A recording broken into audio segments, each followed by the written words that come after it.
The best place to hide the truth is in the pages of a book.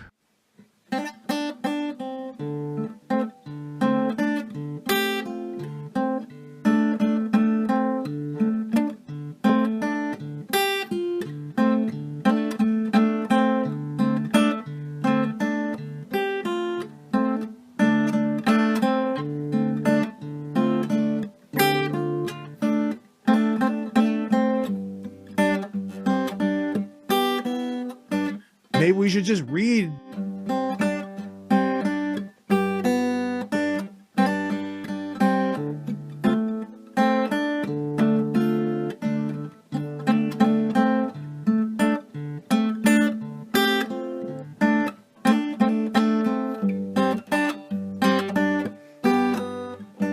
Maybe we should just read.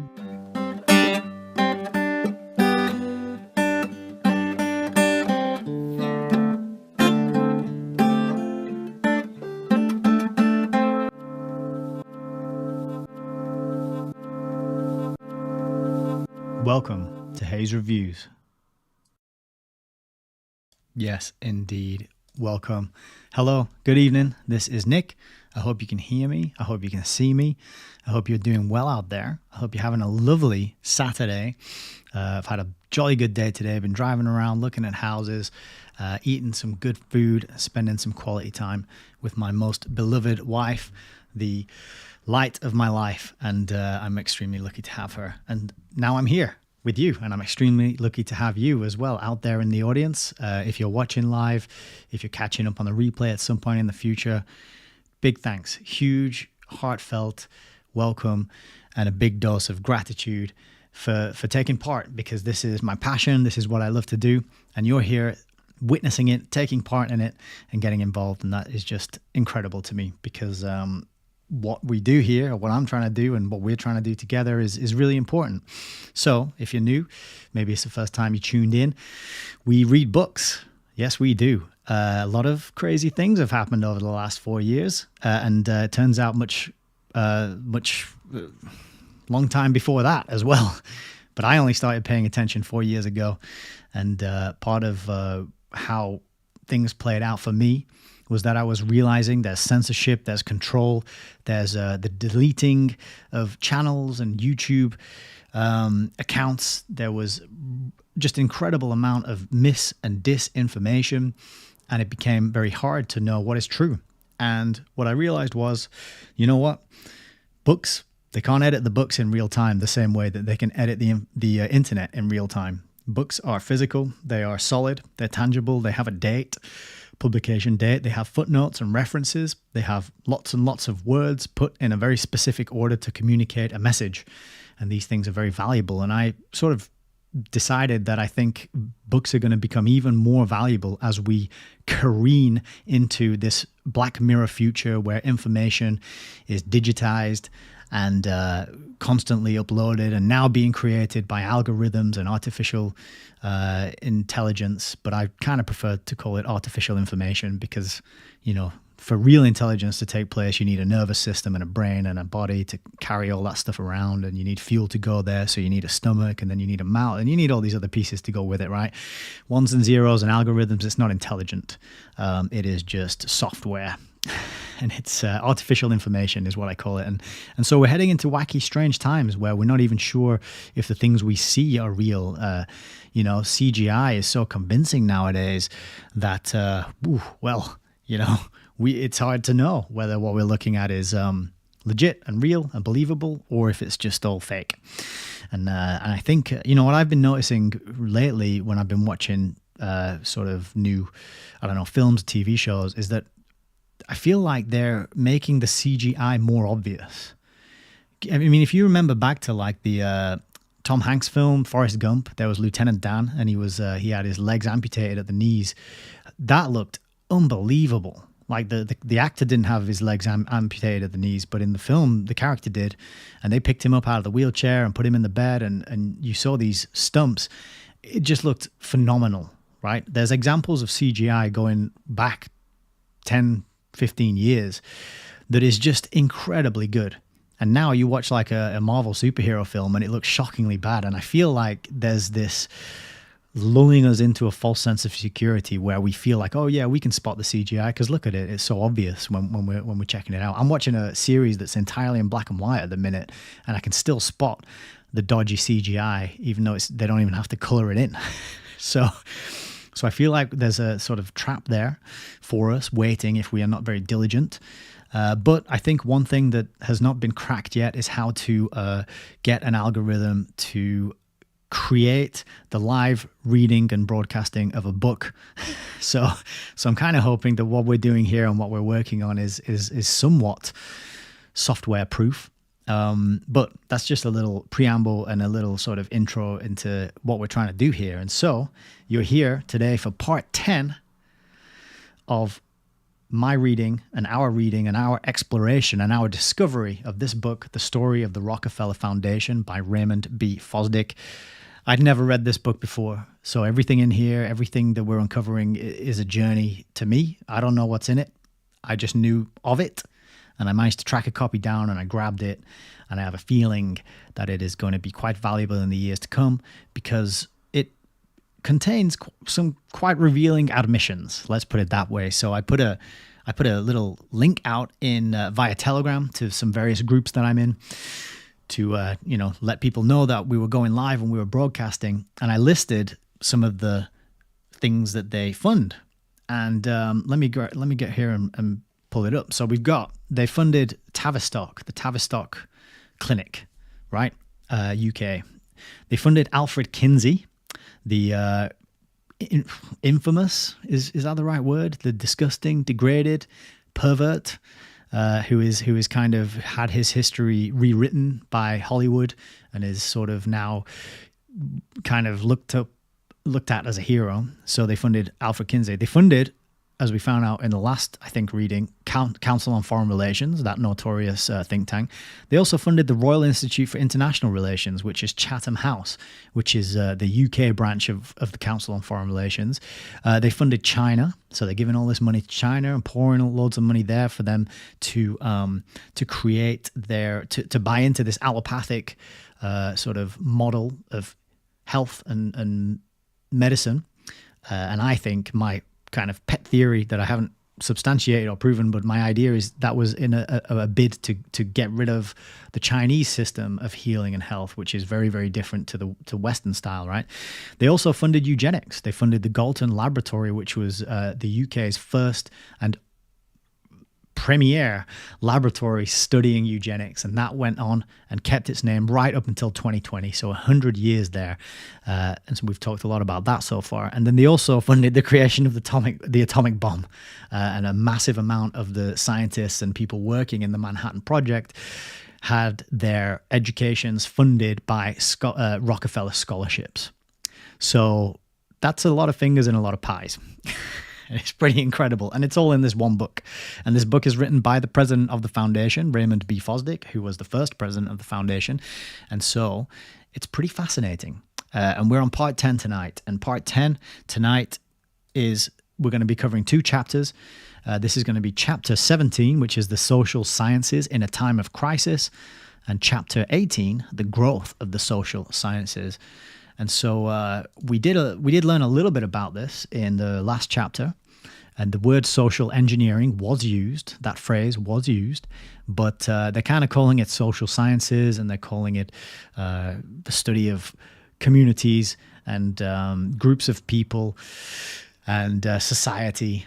But really, it's social engineering. It's like, how do we control and govern the people, and how do we get them to behave and stay in line and do what we want them to do and carry on paying their taxes and carry on voting for, the left or the right team, the blue or the red team, the Coke or the Pepsi team. How do we stop them from rising up and organizing themselves and realizing that they have a parasite class hanging around their neck, which is ruining their options in life, their freedoms, their ability to make of themselves what they will, according to their own desires, and also fulfilling their potential. A huge part of this whole thing is to hide from people what their true potential is, and you would be astonished and amazed at what you are capable of, but you've been trained and schooled to not explore that and look after it. I shouldn't say you, I should say many of us. You know, that is the whole point of public schooling. So if you're one of the people out there who rebelled and kicked back hard against against your schooling, then yeah, kudos to you, because you were very ahead of your time in recognizing what that system was all about. I did not rebel. I was a very good student. I just, did the work, and I didn't even, I passed the exams, and I just went through the whole thing without ever really questioning it. And then in the last few years came upon the work of John Taylor Gatto, and suddenly I'm like, whoa, okay, right. This whole thing is not what I thought it was. And so, yeah, a huge part of these kind of families rolling out the agendas that they do is because we have such an immense amount of innate potential to change things and make things better, and to cooperate and to work together and to come up with creative solutions that benefit not only ourselves but the future generations of people going down throughout time. And they don't want us to realize that, so they try and keep us distracted, stupid nonsense, focused on silly things, wasting our time on whatever, name your distraction, name your vice. But that is why it is so powerful to me and so humbling to have anybody at all tuning in and watching these videos. So if you're out there right now, much love to you. And if you're out there at some point in the future and watching this on replay, much love to you as well. An equal amount, because whether you get it live or you get it later, doesn't matter. Just come and get it. Cool. So we've got Peter, Hasdak, Heidi. We've got Plutonium Productions as well tonight. So welcome to you all. Very good to have you here. I've put a few links at the top of the chat there. If you feel inspired at any point to give me a tip or any support in any way, or a little donation, that would be good. And Peter just pointed out there that rigged is the word that I was looking for there. The system is rigged. Yes. This is what I always say. The system is working perfectly. A lot of people, a lot of YouTubers, a lot of personalities and talking heads like, oh, things are so crazy. It's so broken. We need to fix this. We need to do. No. System is working perfectly. It's working exactly as it was designed to work, and it's doing exactly what it was designed to do.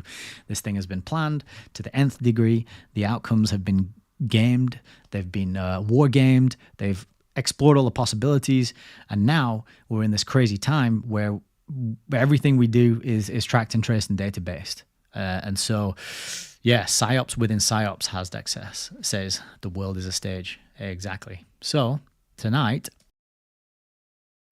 as a tiny little preamble, as I like to put together, but I didn't get much time to go through all of this. But I thought we'd have a quick look at some of the institutions that are funded or were funded by the Rockefellers. Probably still are, but this is one that popped up, the Brookings Institution, which I didn't know much about.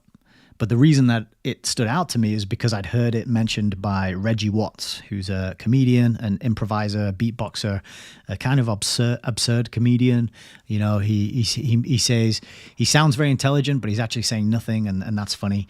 And then he'll burst out into a soulful song, and he'll create a sort of looping beatbox rhythm, and he'll sing over it. Hilarious guy, very entertaining to watch. But he did mention that he was from the Brookings Institution in one of his supposedly improvised performances.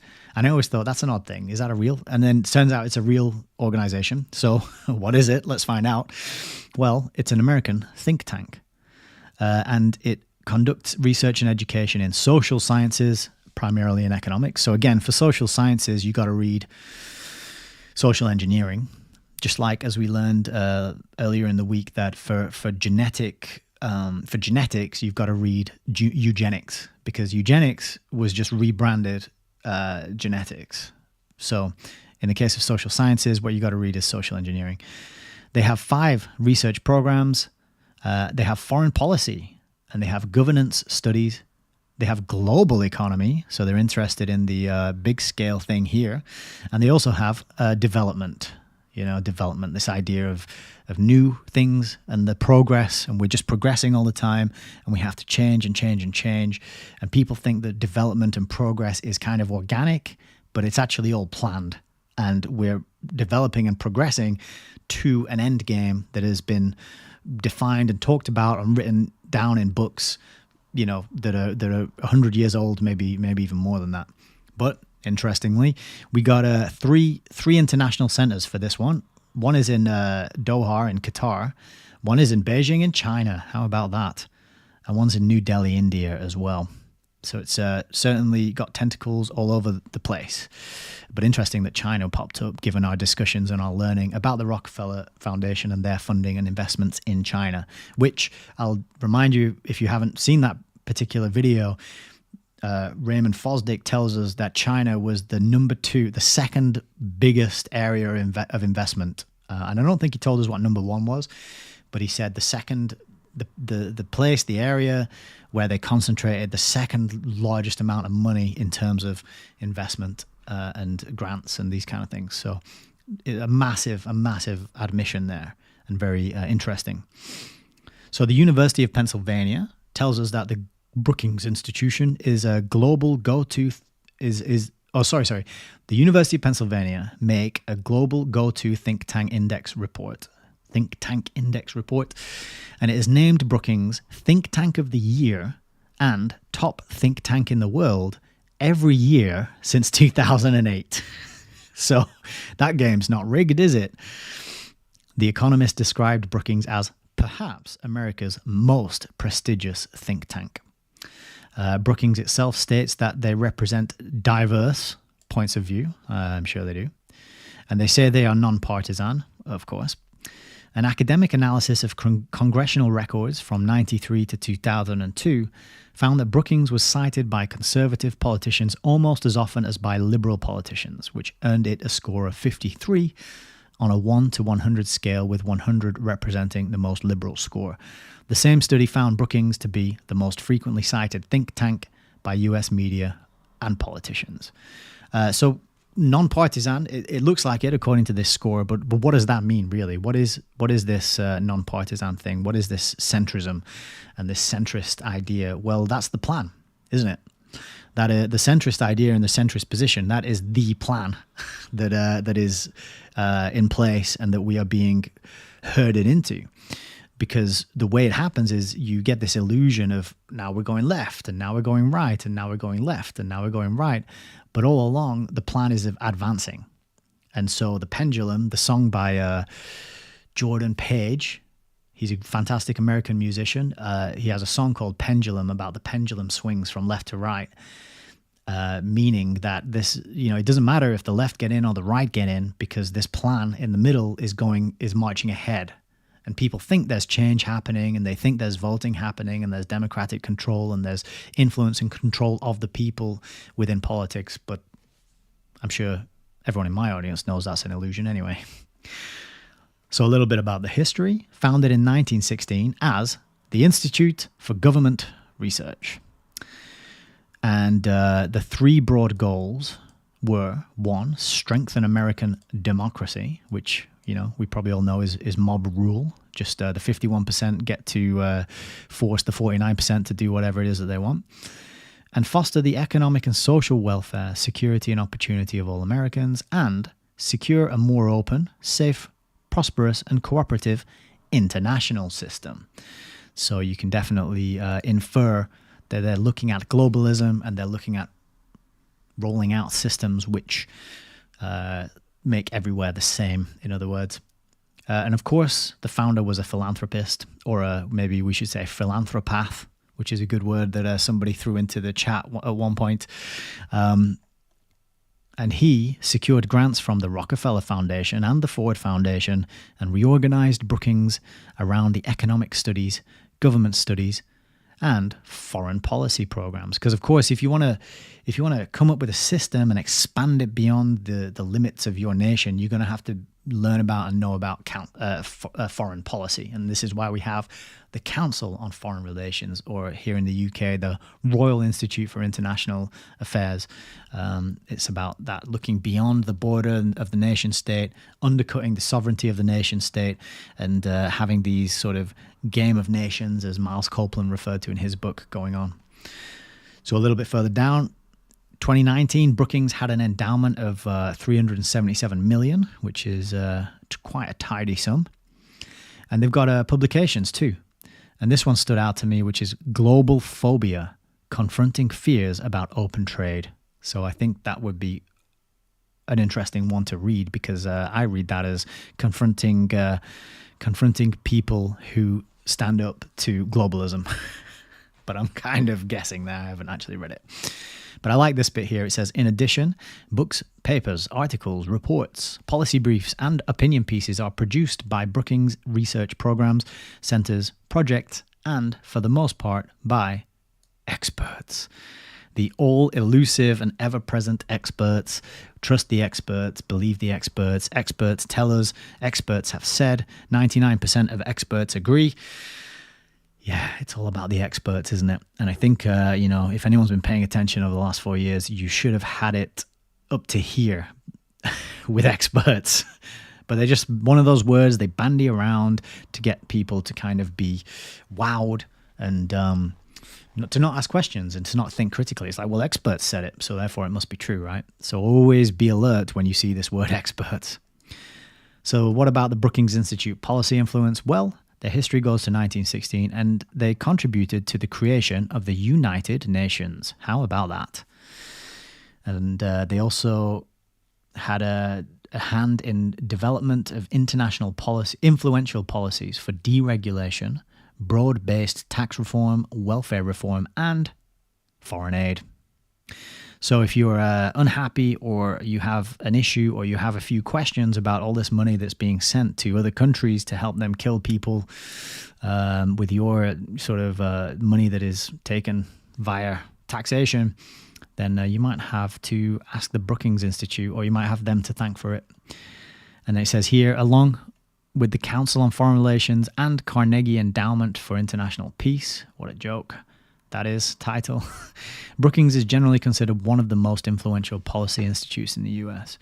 So I was surprised to read this because I've heard quite a lot about the Council on Foreign Relations. I know, for example, you got Anthony Sutton and Patrick West's book here, Trilaterals Over Washington, Volumes 1 and 2, which goes in very much detail into the Council on Foreign Relations, and you can see there they've got the Chinese dragon on, sort of encircling the globe, which is very, very telling. So you hear a lot about the CFR, but you don't hear so much about the Brookings Institute, not in the circles that I tend to learn from and pay attention to. So quite admission to know that it's up there in terms of influence with the CFR. So maybe it'd be good to do more of a deep dive into the Brookings one, because I just don't hear them mentioned that much. And of course, it's a non-profit organization, and it is independent, and it is non-partisan. Yeah, sure. And it has been described as center-left, and it has been described as center-right, and it has been described as progressive, and it has also been described as conservative. So work that out. So that kind of tells you that it's all of those. That this think tank is like, people talk about in UK politics, the left wing and the right wing. And I always say, well, yeah, they're two wings of the same bird of prey that wants to eat you. That's, this is kind of an admission. If it's both conservative and progressive, both center left and center right, then it's really a bigger whole picture than you get with either left or right political party. So the Brookings Institute would be a better place to look to get a sense of what actually is the bigger plan and the bigger sort of goal in place, right? And then another one here, which I thought was good to highlight. The journalists at The Atlantic and Salon have argued that Brookings foreign policy scholars were overly supportive of Bush administration policies abroad. So I'm going to go out on a limb and say that probably had something to do with Iraq and Afghanistan and the WMDs that were never found there or proven to exist, yet on the basis of which the war on terror was launched. So how about that? The Brookings Institute were supportive of all that palaver. So it's a very big article. It's got this is Wikipedia. It's got pie charts, funding controversies. I haven't had a chance to read through all this because I was out today. So I haven't got a very detailed, in-depth reading of this. But there you are. The Brookings Institute is now on your radar, brought to you by the Rockefellers. And so that's about it, I think, for a preamble today. I'm not going to drag it on too long because we've got 2 chapters to get through and we're trying to keep these videos under 2 hours. So just a quick look at the chat to see how you are all doing. Yeah, all right. We got Dave Stevenson. I've just picked up a book by William James, Principle of Psychology. Anyone read it? Not me. Hopefully someone in the chat can answer in the affirmative and give you a steer on it. But I haven't read that one. But welcome, Dave. And I'll keep an eye out for that, Principles of Psychology. Clarence Flanagan has made it. You're here live. Welcome. Good to have you here. Fosdick says, I wish I could sit and read a book like you lot, but my brain just doesn't soak it in. One of the reasons I didn't do well at school. Well, look, what's that famous saying? If you judge a fish by its ability to climb a tree, it's going to spend its life thinking it's an idiot. Not everyone is built to read books. Not everyone is built to paint pictures. Not everyone is created to fix car engines. Not everyone is created to bake souffles. We all have different aptitudes and skills and abilities.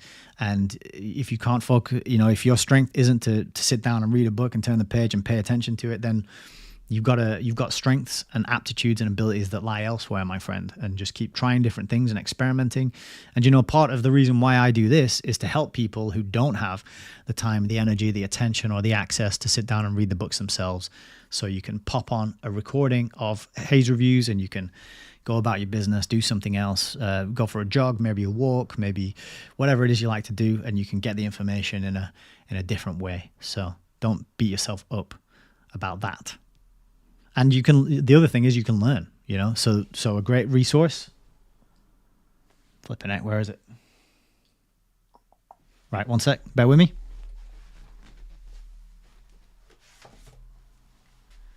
See, I had to go right to the top shelf, which you can't even see on this webcam, but there's another level right above there. You might want to give that a go. How to Read a Book, the classic guide to intelligent reading. I learned a lot reading this, and let me tell you that when I read this, I realized that I don't even know how to read, even though I've been reading my whole life. But I suppose that doesn't help you. If you have a problem with reading a book, then reading a book about reading books doesn't help, and I've just realized that was probably a really dumb suggestion. So sorry, Fosdick. I bet that didn't help you out at all, did it? Podcasts, audiobooks, they are your friend, I would say. All right, cool. Gwen's here. Good evening. People getting to know each other and saying hello. This is lovely. Fosdick, you can grow veg and potatoes and weld. That's more valuable than reading a book, my friend. I would say that you can do that for other people and make money. You can help people. I mean, when it comes down to it, if you got an empty stomach, would you rather have a potato or a book? I know which one I'd rather have. All right, cool. So good to have you here. We got a nice number watching live. That is lovely. Got a couple of thumbs up as well. So excellent. Dave Stevenson says, quick summary of best points in how to read a book.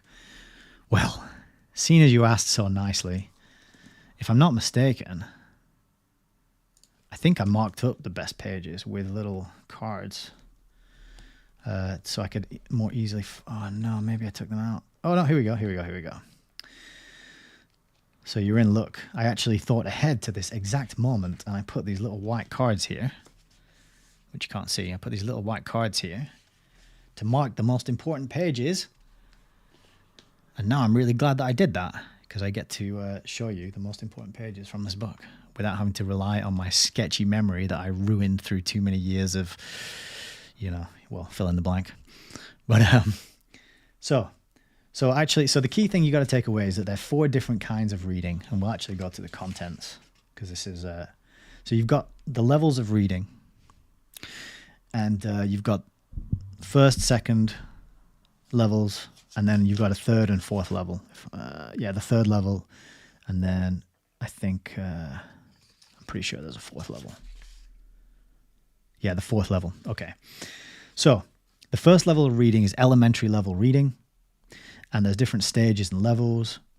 And then that is basically can you look at marks on a page and read the word and know that it refers to something in reality, or it is indicating an aspect or a quality in reality, right?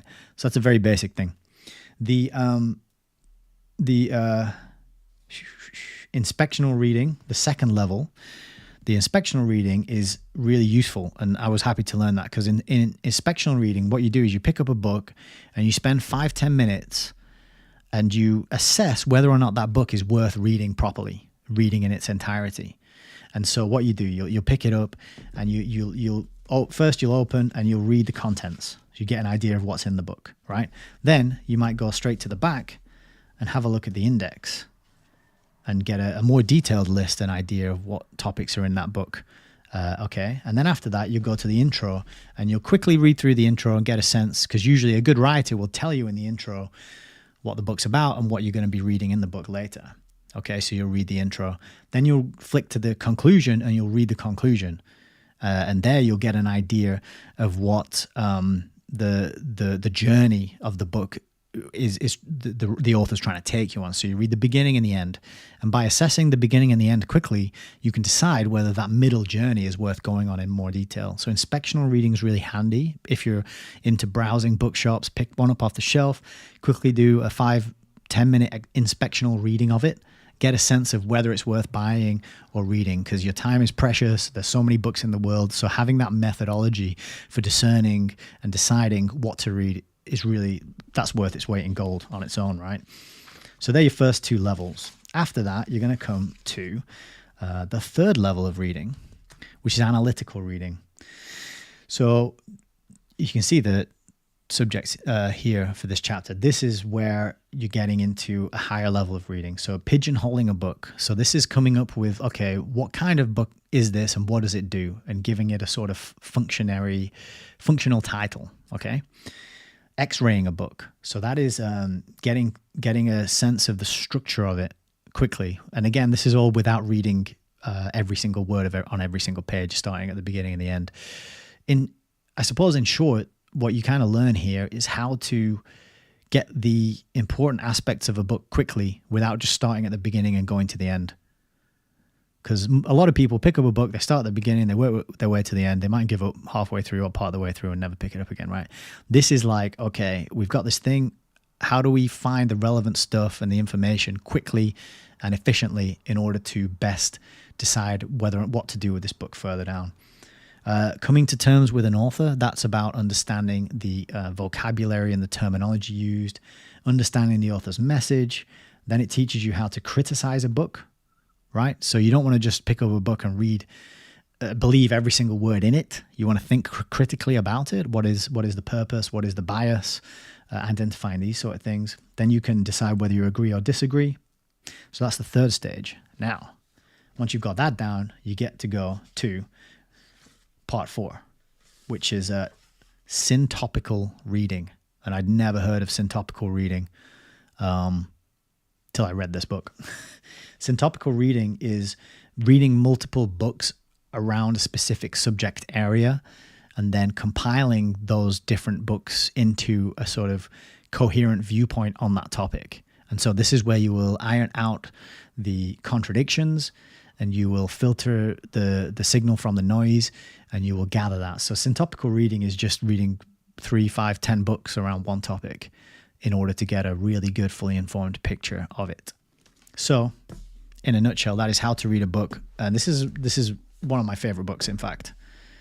And I have not mastered the 4 levels of reading, so don't be put off if all that sounds kind of complicated and difficult. It's a case of practice makes better, and perfect practice makes even better. So just reading and getting into the habit, doing a little bit a day, a few pages every day. It's a great place to start. But just time yourself. If you're struggling to focus, time yourself. 5 minutes. Can you do 5 minutes? No, that's too much. All right, try 3. Can you do 1 minute just focused reading without losing concentration? Sit down and do a chapter. If you can't do a chapter, just do a paragraph. So you start small, tiny habits, and build it up from there. That's what I would say. So I hope that was useful, Dave. I appreciate you asking that question. I hope that was handy for everybody as well. Hasdak says it might be a male thing because Heidi's better half can do everything but hates reading. I love reading. I always grew up loving reading, but I don't know if it's a male or female thing. I'm not sure. Who knows, right?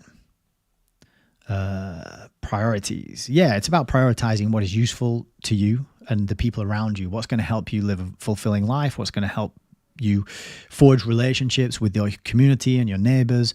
What are you going to have to offer that's of value to other people? So I'm, because I like reading and I'm interested in collecting books and I'm a bit of a nerd, then I get to try and harness that sort of ability or skill or aptitude or whatever you want to call it, and try and offer value to people through this format, this show.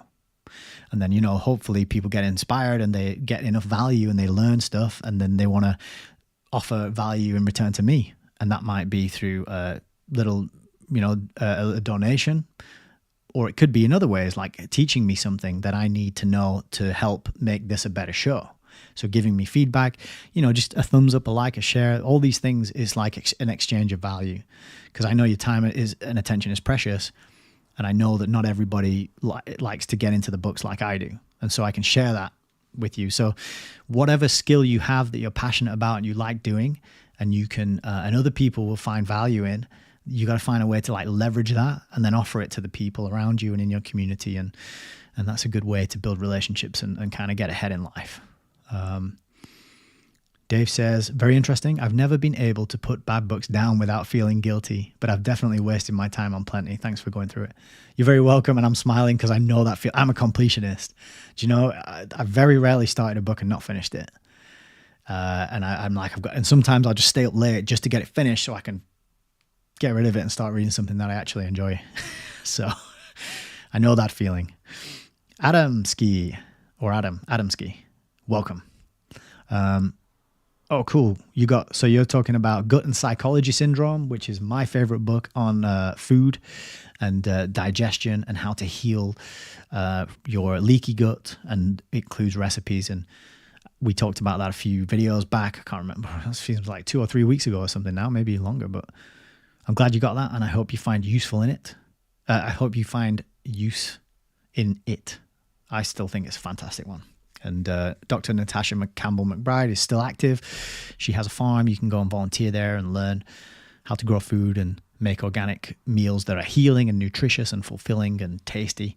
So yeah, wicked. I'm really glad you got that. I should get an affiliate link, shouldn't I? I want my share. I want my 3 pence. No, actually, I don't care. The important thing is you got the information and you can gain something useful that will help you with whatever it is that you're facing at the minute. Cool. Clarence, you are talking about picking up the same book. Just for the record, it's right there. I'll grab it.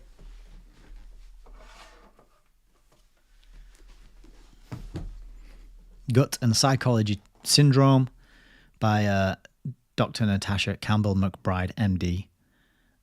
My favorite book on food and nutrition and diet. And one of the best things about this book is this incredible diagram of the life cycle of an enterocyte, which if you've never heard of an enterocyte, then get in here, buy the book and read it, because these things are really critically important to your ability to process food and digest food. And if your ability to process and digest food is impaired in any way, it causes all manner of downstream problems, which if you talk to your doctor about, will give you some sort of medication to manage the symptom, but will not teach you how to get in there and get to the root cause of the problem and heal it, right? But this diagram is one of my favorites. So the enterocytes are born here, and then they live a lovely, happy life. And then as they get to the top, they get old, and then eventually they die at the top there and fly off to enterocyte heaven. But that is a really good one. So there you are, Clarence. Just a reminder. And for anyone out there suffering with digestive issues, if you're a lot of gas, a lot of pain, this is my favorite book on that topic. And I don't know a lot of books on that topic, actually, but this one really was a game changer for me. All right. I'll take a little sip. So if anyone out there is itching to get into the book, I apologize for the wait, but we've got people in the chat who are participating and asking questions, and so I got to serve my audience, right? But we will get into it right now. So let's do that. Okay, just move that pile of things out of the way. And we'll get a bit of zoom on here because that's going to be easier for us. And then we'll just make sure the lighting is good and we're in focus. Okay. So yeah, the social sciences, the Rockefeller's impact and funding of social sciences. So Fosdick says, get on with it. And the other thing I wanted to, no, I'm kidding. We will get on with it now.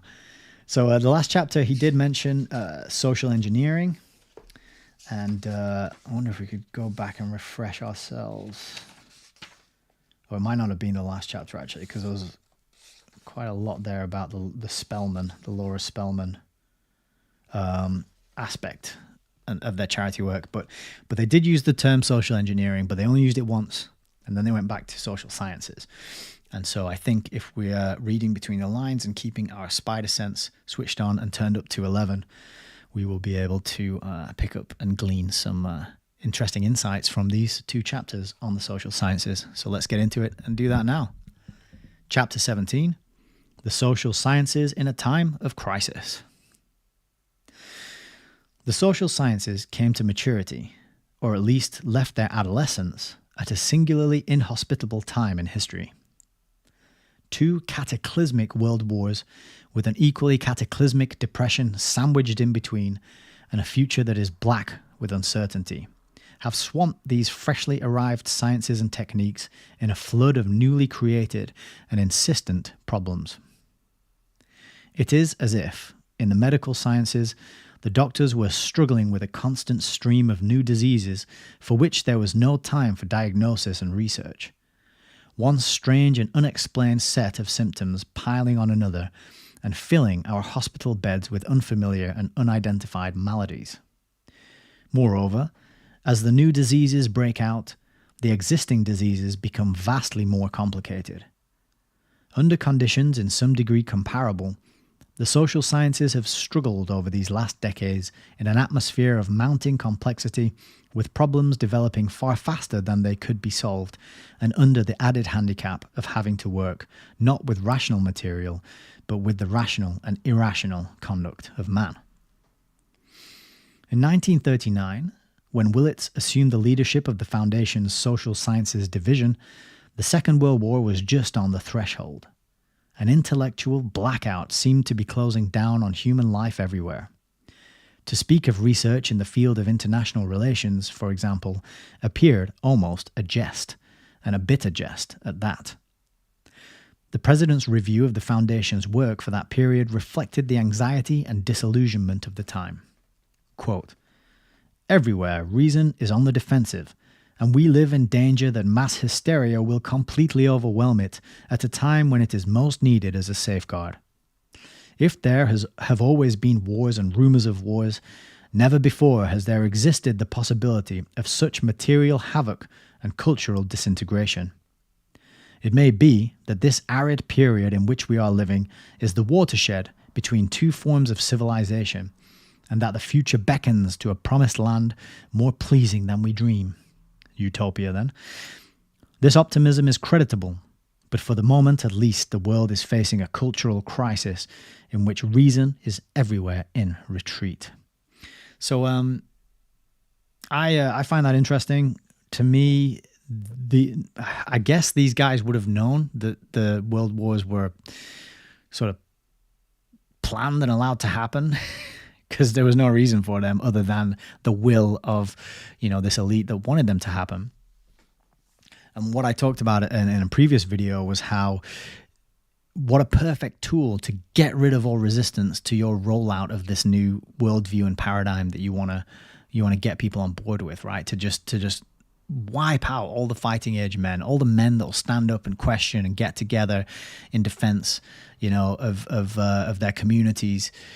Not to say that women can't do that as well, but just that you're more likely to get resistance from the male population when they're getting together and questioning things. They have a little more power when they get together in a group or a gang, or an army. So if you're scared of a resistance or kind of retaliation for these things that you want to roll out, get rid of all the men by making them fight each other in a war. from a globalist point of view, from a larger and higher and beyond and above national borders and boundaries point of view. What an incredible tactic and tool. And of course, Fosdick's just talking about it like it was a complete accident and nobody could have predicted it. Even though they probably war gamed it out ahead of time. But anyway, Willits brought to his new task a high courage and a sturdy faith. He insisted that intelligence must fight to make itself heard above the noise of marching feet, that objective and competent study must be employed to help men comprehend themselves and their relations to their fellow men. When complexity multiplies, he said, and problems pyramid, interesting that's the use of the word pyramid there, isn't it? Why can't he just say when problems stack up or something like that? When complexity multiplies, he said, and problems pyramid. I don't think I've seen the word pyramid used as a verb like that before. Lack of effective support for competent intellectual effort can be as fatal to democratic process as lack of freedom. With the world being torn apart by hate and violence, he recommended that the Foundation's program in international relations should be broadened and strengthened. So that's another aspect of carrying out a war, isn't it? It's like, well, we need more, you know what we need? We need someone to manage these the relationships between these countries, these foreign relations. We need like a group or a team or a council to manage these foreign relations, right? With the question uppermost in men's minds, whether an intermeshed economic civilization would not break apart at the seams under the impact of a Second World War, he went ahead with long-range plans for a wider understanding of the nature of our myriad economic processes and of the means by which their health and productiveness could be conserved. And yet he was careful to say to the trustees, quote, all proposals should be scanned most severely, as the obvious danger is that the depth of our desire to aid may so easily lead to doing things that are futile and are endorsed only by their fine hopes. 2. Sometime after he assumed his new post, Willits wrote down for the guidance of his division a number of general objectives which he wanted to keep in mind in recommending grants in the social sciences. Among them were these. 1. Though the degree of social need is always pressing towards grandiosity, modest work will, in the long run, be most effective. 2. In recommending grants, officers should try to anticipate the future, never merely ride the coattails of an already discernible trend. 3. The Social Sciences Division has no nostrums to sell. In choosing the objects of grants, the guiding tendency should be not to pronounce answers, but to discover truth, not to manipulate new forces, but to understand them, not to choose society's path, but to illuminate it. Another interesting word choice there, another verb. So this is the same guy? This is the same guy. He's talking about pyramids and he's talking about illuminating things. Probably a coincidence, though. In broad outline, Willits' approach was based on that of Rummel and Day. The fellowship program was maintained at its former high level, and support was continued for research in universities and in central overall agencies like the National Bureau of Economic Research, the Brookings Institution, and the Social Science Research Council. While the Foundation had certain fields of special interest, such as international relations and economic stability, its main endeavour was, as Willits expressed it, to discover the coincidence of the able mind, the significant lead, and the vital relation to reality. Nor did the Foundation overlook the necessity of building strength in the individual research institution. This principle was unmistakably shown in its long relations with the National Bureau of Economic Research. Founded 30 years ago, this organization is one of the world's leading institutions seeking to lay a more adequate basis for objective thinking and research in economics. Beginning in 1920 with investigations of the amount and distribution of national income, the program of the Bureau was gradually broadened to include studies in business cycles, employment, wages, and prices. In the next 2 decades, investigation in production and productivity trends, as well as in finance and fiscal policy, was added. By entering new fields gradually and at the same time continuing work in old fields, following leads whenever results were promising, the various investigations constitute a significant beginning in the scientific measurements of the realities of economic change. So this scientific measurement is quite an important phrase because, as we read in previous chapters, when the Foundation's taken this massive interest in public health, one sort of corollary that comes along with that is the need to gather lots and lots of data, because you got to know who's sick and who isn't and who's had the treatment and who hasn't. And so I used the image of the Trojan horse. The Trojan horse on its outside was public health, and we're improving the public health. But the payload that it was delivering was this data gathering and monitoring and sort of surveillance, to put a word on it, which describes what it is. So that's kind of what this phrase scientific measurement makes me think of anyway. Dr. Wesley Mitchell, the leading spirit in the creation of the National Bureau, had a conception of research in economics that was daring and at the time perhaps somewhat unfashionable. This conception rested on two beliefs. One, that the rich capacity of economists to produce imaginative hypotheses was not adequately balanced by efforts at verification and inductive research. Two, that with the facilities now available, it should be possible to supplement theoretical conjecture with scientifically measured fact and relation, and thereby to work toward the substitution of tested conclusion and definitely measured knowledge for guesswork and dogmatic hypothesis. Quote, so long as economics consisted chiefly of an effort to think out what would happen under certain conditions which a theorist set up in his imagination, an economist needed merely a closet in which to think, some books, and a little clerical aid. Now that economics is endeavoring to analyze actual experience, an investigator requires extensive facilities for making observations of his own and analyzing the observations of others. From the very beginning, two sharply defined criteria governed the National Bureau in its choice of fields of research. Quote, the subject must be socially significant. The National Bureau has been founded, staffed, and supported by men who hope that it will promote social welfare. All its scientific work, however technical, has that ultimate aim.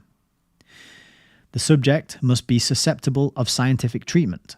To us, this means first that the problems involved can be formulated definitely. Second, that we know or can learn the necessary techniques. Third, the reliable data have been collected by others or can be collected by us. So notice what this means. The subject must be susceptible of scientific treatment. This means it must be measured. And therefore, by definition, they're not interested in anything that can't be measured, such as the soul or love or, I don't know, many other aspects of being human. So they just want to know the facts and the figures and the data, which is basically, the behaviors, not your internal world at this point, but it's more like, how many cigarettes do you smoke and how many calories do you eat and how much meat and how many steps do you walk and those kind of things. So this that's at least sort of my interpretation of it. They want to boil everything down to what they can observe and measure, and just pretend the rest of it doesn't exist. And that's part of the scientific, rationalist, materialist mindset. The activity of the Bureau over the years is evidenced by its extensive publications, 133 to date, dealing with such technical subjects as business cycles, transport, inventories, wages, productivity, and employment. In the field of financial studies, there are volumes on urban mortgages, farm mortgages, and corporate bond issues. And in public finance and fiscal policy, volumes dealing with such problems as capital gains tax, federal grants in aid, and tax-exempt securities. These many books and publications do not lie idly on library shelves. As will be seen in the next chapter, they influence to an increasing degree the policies and decisions of governmental and business bodies, and their objectivity and thorough scholarship have won them an almost unique position in the practical management of our economy. Throughout the Bureau's history, the Rockefeller Foundation has been the largest single contributor to its work, including sums given by the memorial. The Foundation's appropriations have amounted to nearly $5 million. So, in other words, the Rockefeller Foundation is the largest single contributor to the books and the work of people. One second, let me clear my throat. Who have the most inordinate influence on government economic policy. So, even your economic policy is brought to you by the Rockefellers. Remember that brought to you by Pfizer? Brought to you by Pfizer. It wasn't a meme, but it was tagged onto the end of TV shows and adverts and things like that. And then it kind of became a meme. Well, I think there should be a brought to you by the Rockefellers one. Okay, part 3. The Social Science Research Council is another example of an independent research agency which the Foundation has assisted over the years. Representing all the social sciences, it illustrates in its organization the remark of a former president of the American Political Science Association. Quote, "The problem of social behavior is essentially one problem, and while the angles of approach may and should be different, the scientific result will be imperfect unless these points of view are at times brought together in some effective way so that the full benefit of the multiple analysis may be realized." The Council concerns itself primarily with research projects which cut across 2 or more fields of knowledge, leaving largely to other auspices the support of projects which fall entirely within a single discipline. Nor are projects limited in scope to the fields commonly termed the social sciences. Enterprises which require assistance from legal science or from the medical or natural sciences are also supported. The promotion of research is the objective of all council activities, but to this end, the planning and appraisal of projects are recognized as essential. Advisory committees in several fields, such as finance and industry, migration, agricultural problems, industrial relations, public administration, and international relations, not only evaluate individual projects, but formulate plans for the development of research and for the recruiting and training of competent personnel in the particular field. The Council does not think of itself as a coordinating agency in any compulsive sense. It is rather a facilitating agency and serves individual scientists, research institutions, universities, foundations, the government, and the public in such varying capacities as a planning agency, clearinghouse, liaison agent, advocate, critic, a source of support for strategically selected projects, a source of advice on personnel, and at times as an operator of urgent projects for which no other suitable sponsor can be found. The Foundation has contributed substantially not only to the general budget of the Social Science Research Council, but also to the wide range of special projects of research which its committees have guided, including, among others, the following: international relations, social security, study of the Tennessee River Valley, government statistics and information, inquiry on nationalism and internationalism. So that's probably how do we get rid of the first one and get lots more of the second one, I would say. Population studies, okay, probably how to control and reduce. Public administration studies, public opinion measurement, housing research, economic history. This type of support is illustrated by the grant of $300,000 which the Foundation made to the Social Science Research Council in 1940 for research in the economic history of the United States. For genuine understanding of the causes, course, and significance of the processes of change in the economy of the country, it is important to study the long flow of social and economic events so that light may be thrown upon gradually developing structural and secular modifications. In 10 years of work, this activity has resulted in substantial progress in establishing economic history as a recognized discipline. A group of competent younger scholars has been developed in this neglected field, and some authoritative and influential volumes have been published. In addition to these research functions, the Social Science Research Council has been an advisory and administrative body of great assistance to the Foundation, conducting many special types of research in which the Foundation was interested, and awarding its American fellowships and many of its grants in aid. The total appropriations made by the Foundation to the Council, including those made by the Memorial, amount to over $8 million. The Foundation, over a period of years, has also made substantial grants to the Canadian Social Science Research Council, organised for the same purposes and functioning in the same manner as its sister agency in the United States. Another overall research organisation with which the Foundation has had long relations is the Brookings Institution, created in 1927 through the amalgamation of 3 existing organisations. Okay, I didn't know that we were going to get some detail on the Brookings Institution in this chapter. That is just synchronistic, but that tends to happen a lot for me these days. I don't know about you. Let's just quickly go over to the article, which says, what does it say? Brookings was founded in 1916, yeah? And then the bookcam here is telling us that it was created in 1927. So a bit of a discrepancy there. Don't know why. Don't know what for. What is the reason? What is the... but worth taking note of. Hang on a second. Got some weird stuff happening on my screen. Okay. Created in 1927 through the amalgamation of 3 existing organizations: the Institute of Government Research, the Institute of Economics, and the Robert Brookings Graduate School of Economics and Government. So you notice that this merging of the 3 into the 1 also what's the word that I'm looking for here? Also had with it a rebranding and renaming, which doesn't tell you anything about what it does. So previously you had the Institute of Government Research, and people would say, oh, that's where do you work? Oh, the Institute of Government Research. Oh, okay, I've got probably kind of an idea of what you do there. Now it's like, where do you work? Brookings Institution. Oh, okay. Are you friends with Reggie Watts? You know? So just interesting. The rebranding there kind of obfuscates and occults the purpose of the institute and what it does. Let's have a bit more light on that, shall we? Is that better? Yeah, I think it is.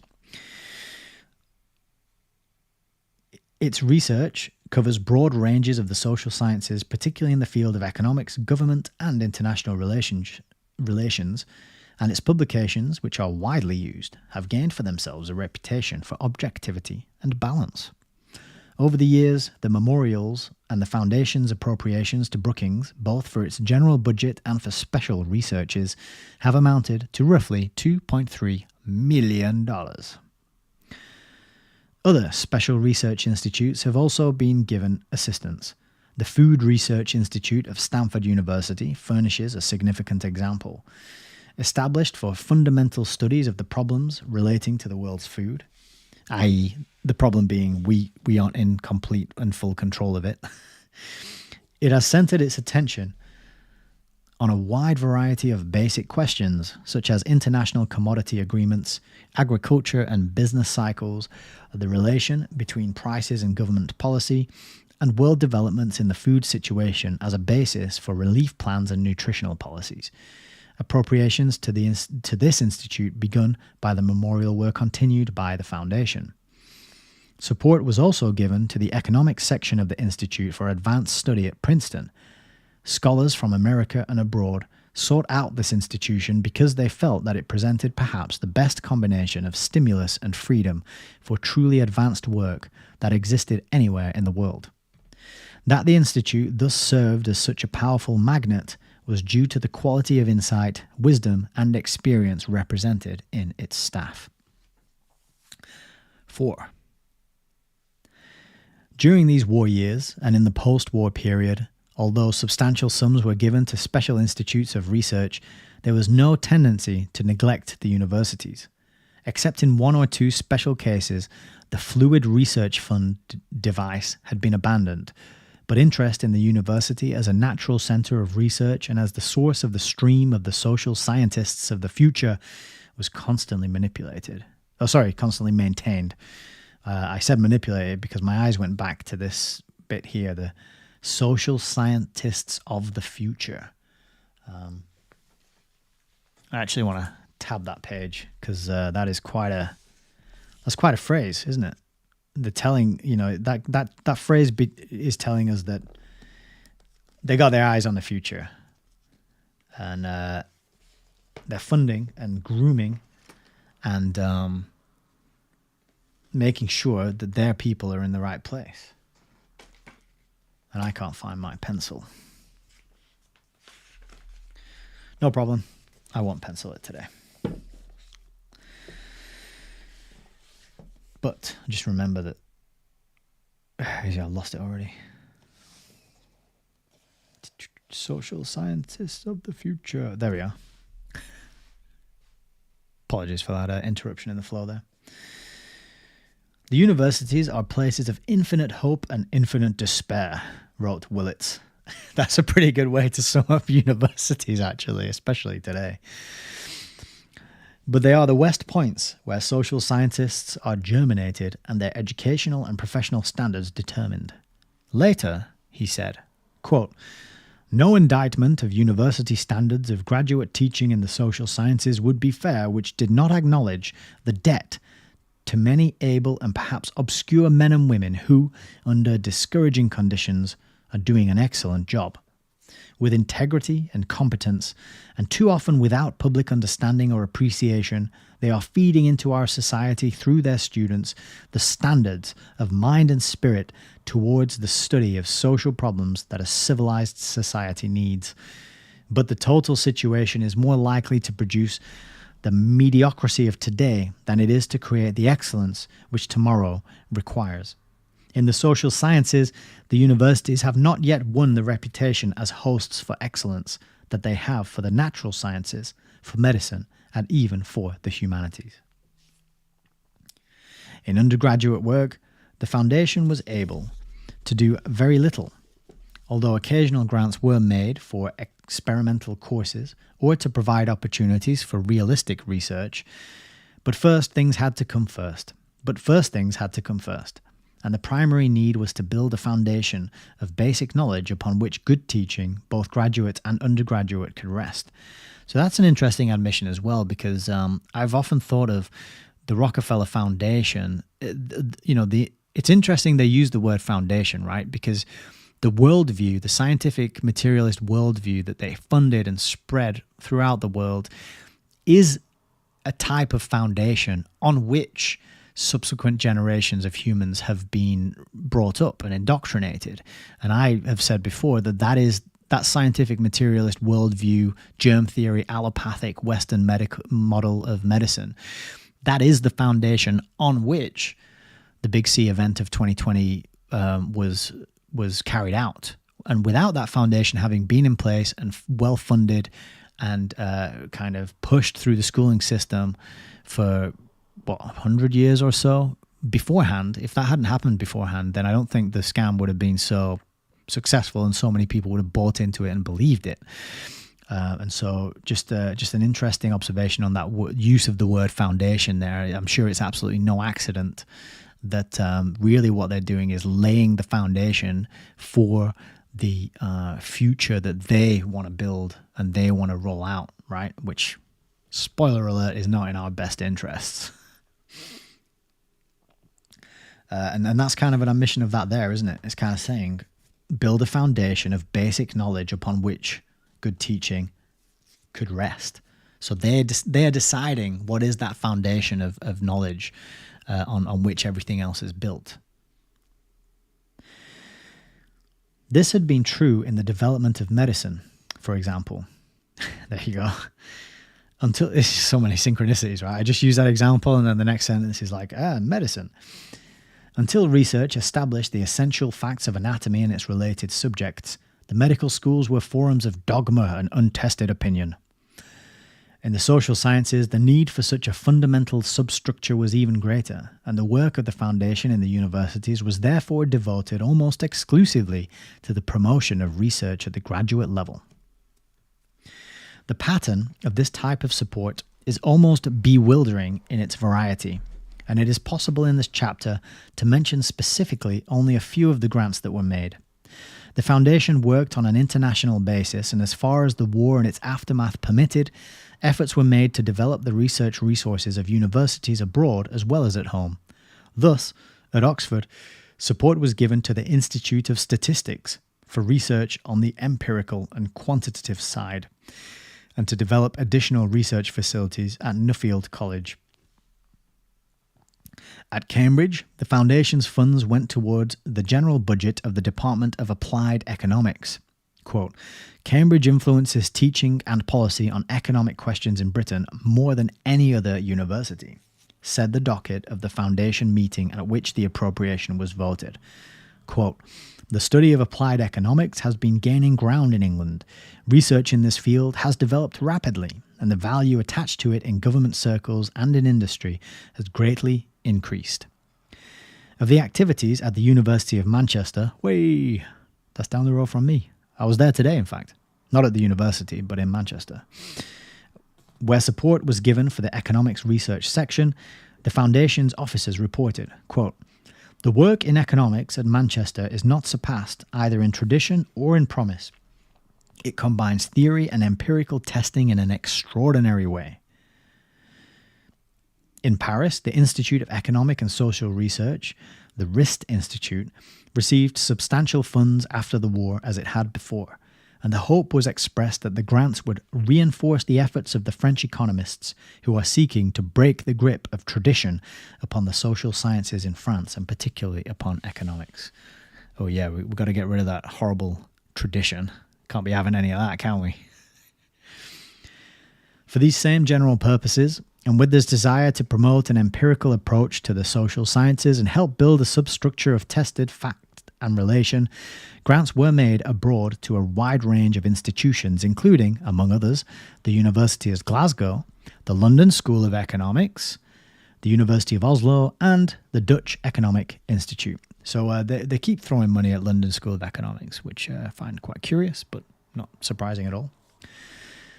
In the United States, the list of the foundation's grants to universities is so extensive that it can only briefly be summarized. Columbia University may perhaps be used for illustration. In 1942, the foundation gave funds for a study at that institution of the economic aspects of public finance. In 1945, it financed a study of group tensions under Professor Robert McIver. And in 1947, its funds were used for 3 special studies by the Bureau of Applied Social Research of Columbia. At the University of Chicago, the foundation financed research in the fields of sociology, social anthropology, and psychology. It gave funds for studies in price controls, as well as the general research program of the Social Science Research Committee of the university. It supported a program in education, training, and research in race relations. So I wonder, I'd love to know the details about how those, because, you know, people reading this without let's say, without an awareness of tragedy and hope, let's say, they might assume that studies in race relations, and I've just lost my place. There it is. Research in race relations means how to help people get on better. But my mind kind of goes to, how do we pit them against each other?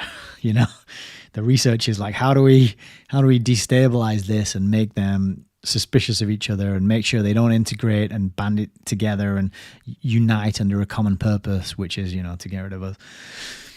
But that's just where my mind goes when I read that.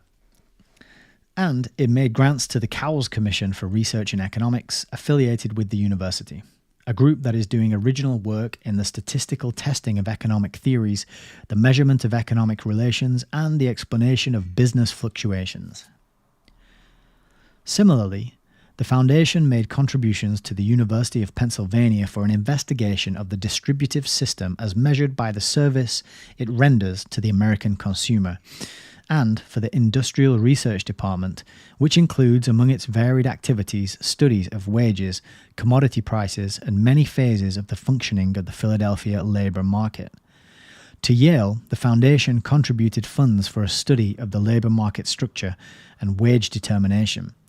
To the Massachusetts Institute of Technology, for research by the Industrial Relations section in the economics of technological change, to the University of Minnesota for an analysis of the distribution of family and individual income. And so that's probably the point where they were like, do you know what? If we get feminism launched, we can get all the women in the workforce, and then we just doubled our taxable workforce. It'd be interesting, wouldn't it, to know the timeline? Because I know at one point, one adult could go to work and that would sustain a family and the children and a household and enable you to have a car and, you know, go on holiday and that sort of thing. So it'd be good to know the timeline. They do this analysis of family and individual income and then what starts to happen.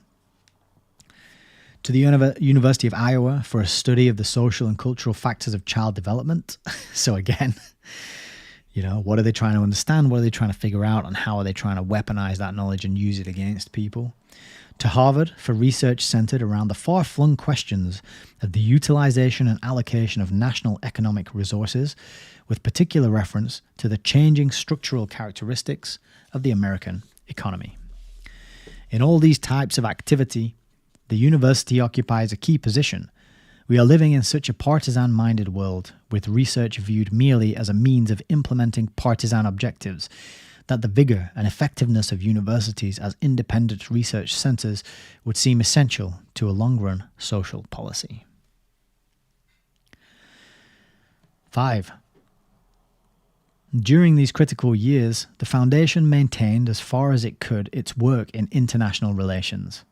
With war overrunning vast areas of the world, certain curtailments were inevitable, and it was found impossible to carry on with the sweep and range of Day's broad program. There is a sense, of course, in which the Foundation's entire work in all fields has been aimed at the single target of world peace. And where they've said world peace, you know, it's probably more like world control.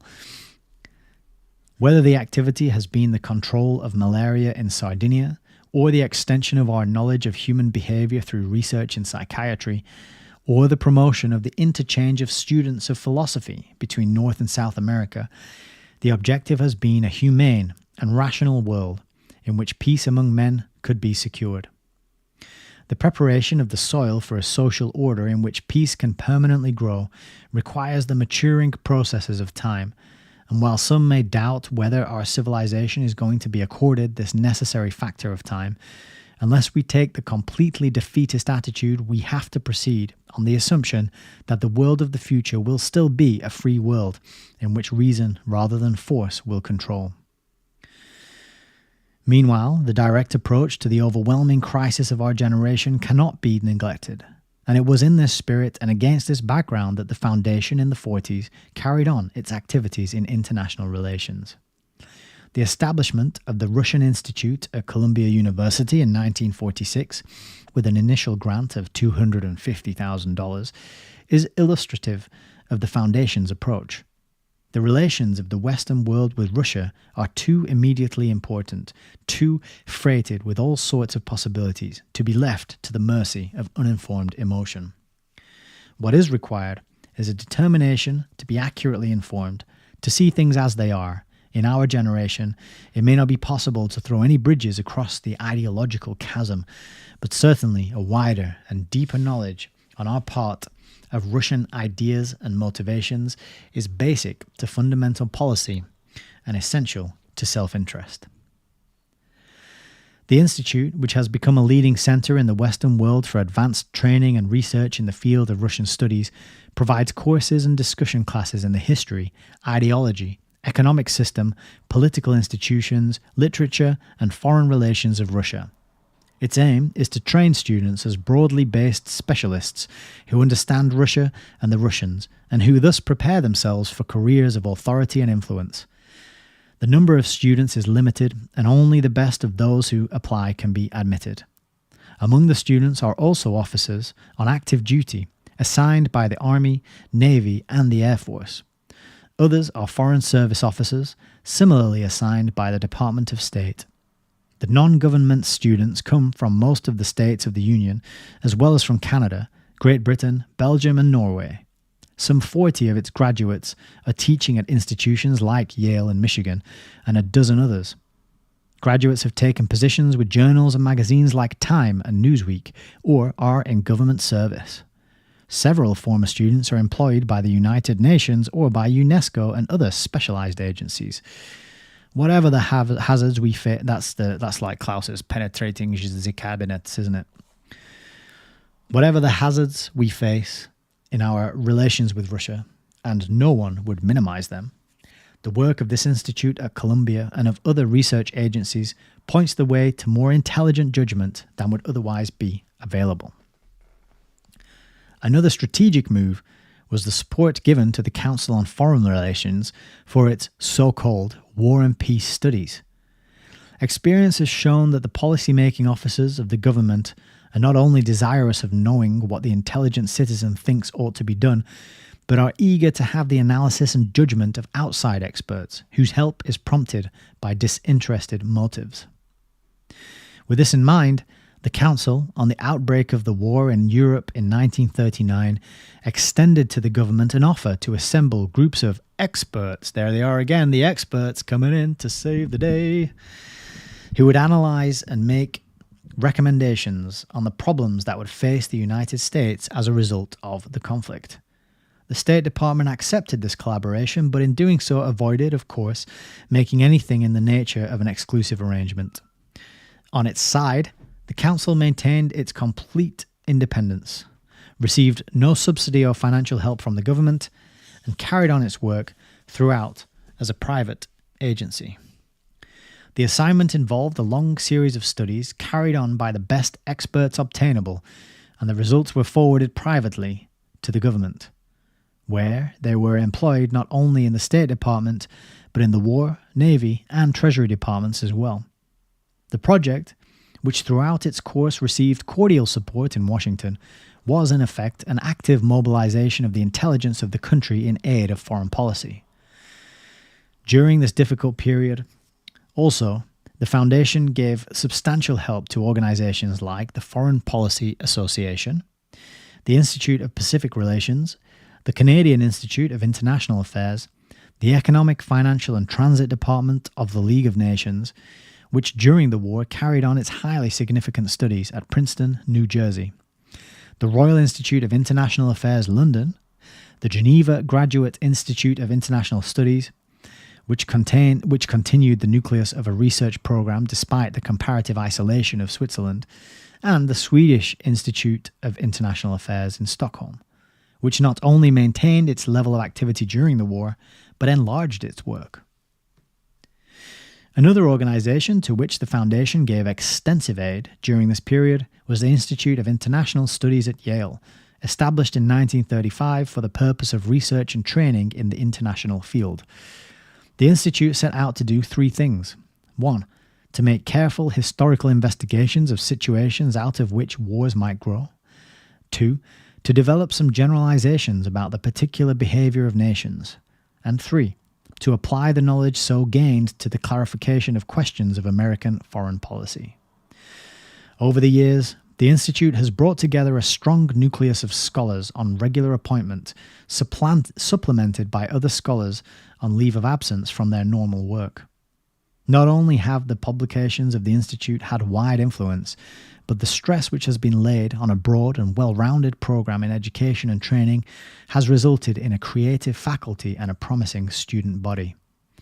All in all, it is today one of the best institutes of its kind in any American university. The Brookings Institution also began a broad program in research and education in international relations, which was supported by the Foundation. Under able leadership, the Institute has centered its attention on both the immediate problems which face the United States and, more particularly, the problems that are likely to emerge in the foreseeable future. In many fields, Brookings has repeatedly demonstrated its capacity to carry through its undertakings in time to be of constructive aid in the formulation of national policy. Its programs in the international field represents one of the few attempts to project analytical methods of the social sciences into the study of the future, to examine the research techniques which are applied in the study of future policy decisions, and to spread the understanding of these procedures of analysis to several hundred key persons working in international relations. In all this work, as in its other fields of activity as well, the Foundation was guided by a single criterion: to support the institutions or groups where able men were working fruitfully and intelligently on significant issues. Other than that criterion, the Foundation was guided by no aim or method in its work for world peace. It was interested in no device. It had no nostrum to sell. I'm not so familiar with this word nostrum. If somebody knows what it means or can look up a definition quick and pop it in the chat, I would be very grateful for that. It just keeps reminding me of nostril, and then, I'm itching my nostril, but I'm sure that's not what it means. 6.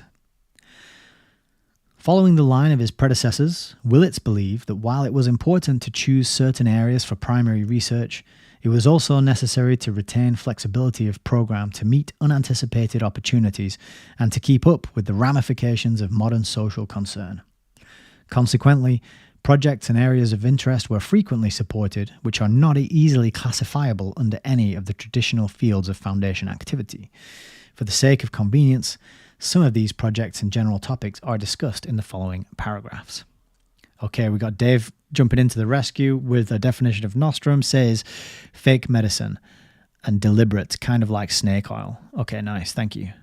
Yeah, I appreciate that. New word for me. That's what I love about old books. They always have words that have kind of fallen out of use or nobody really says anymore. So nostrum, word of the day, snake oil. Okay. It was also necessary to retain flexibility of program, to meet unanticipated opportunities, and to keep up with the ramifications of modern social concern. Consequently, projects and areas of interest were frequently supported. Oh yeah, we just read that bit. Demography or demography? I always think of it as demographics, or demographic.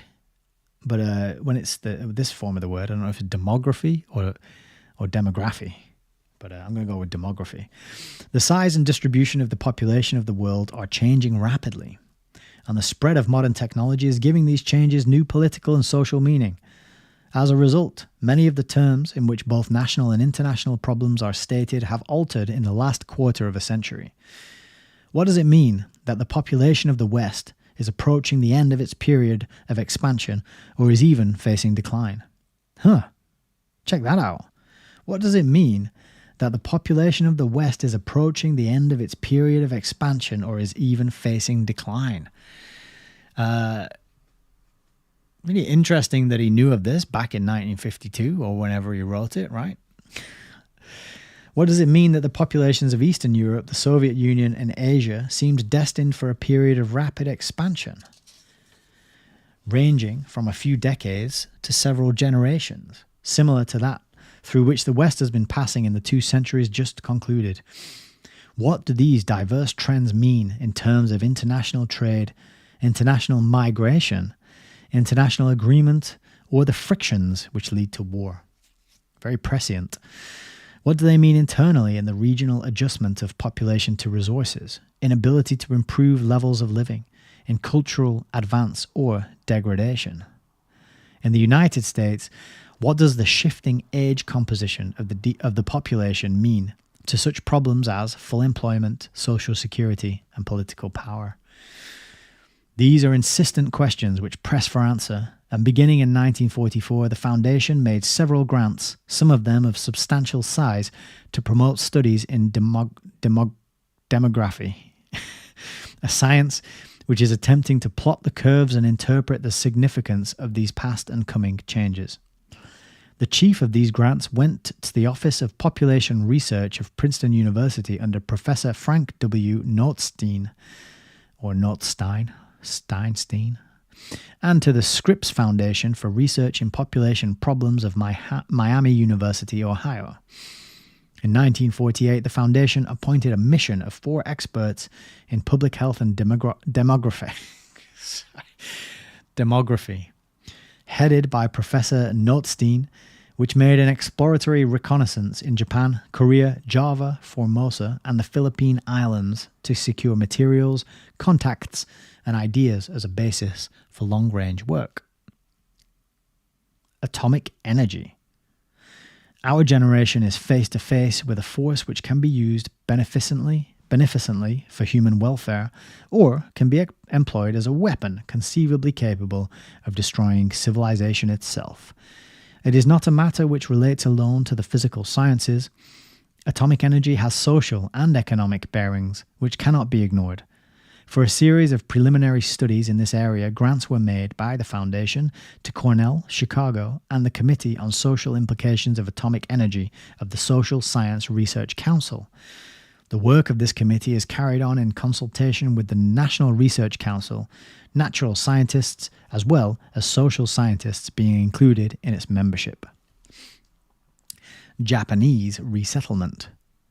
The forced migration and resettlement of the Japanese population in California as a war measure, and people often forget that happened, but yeah, that did happen, presented many social and economic problems, such as inevitably attached to the involuntary mass uprooting of a minority group.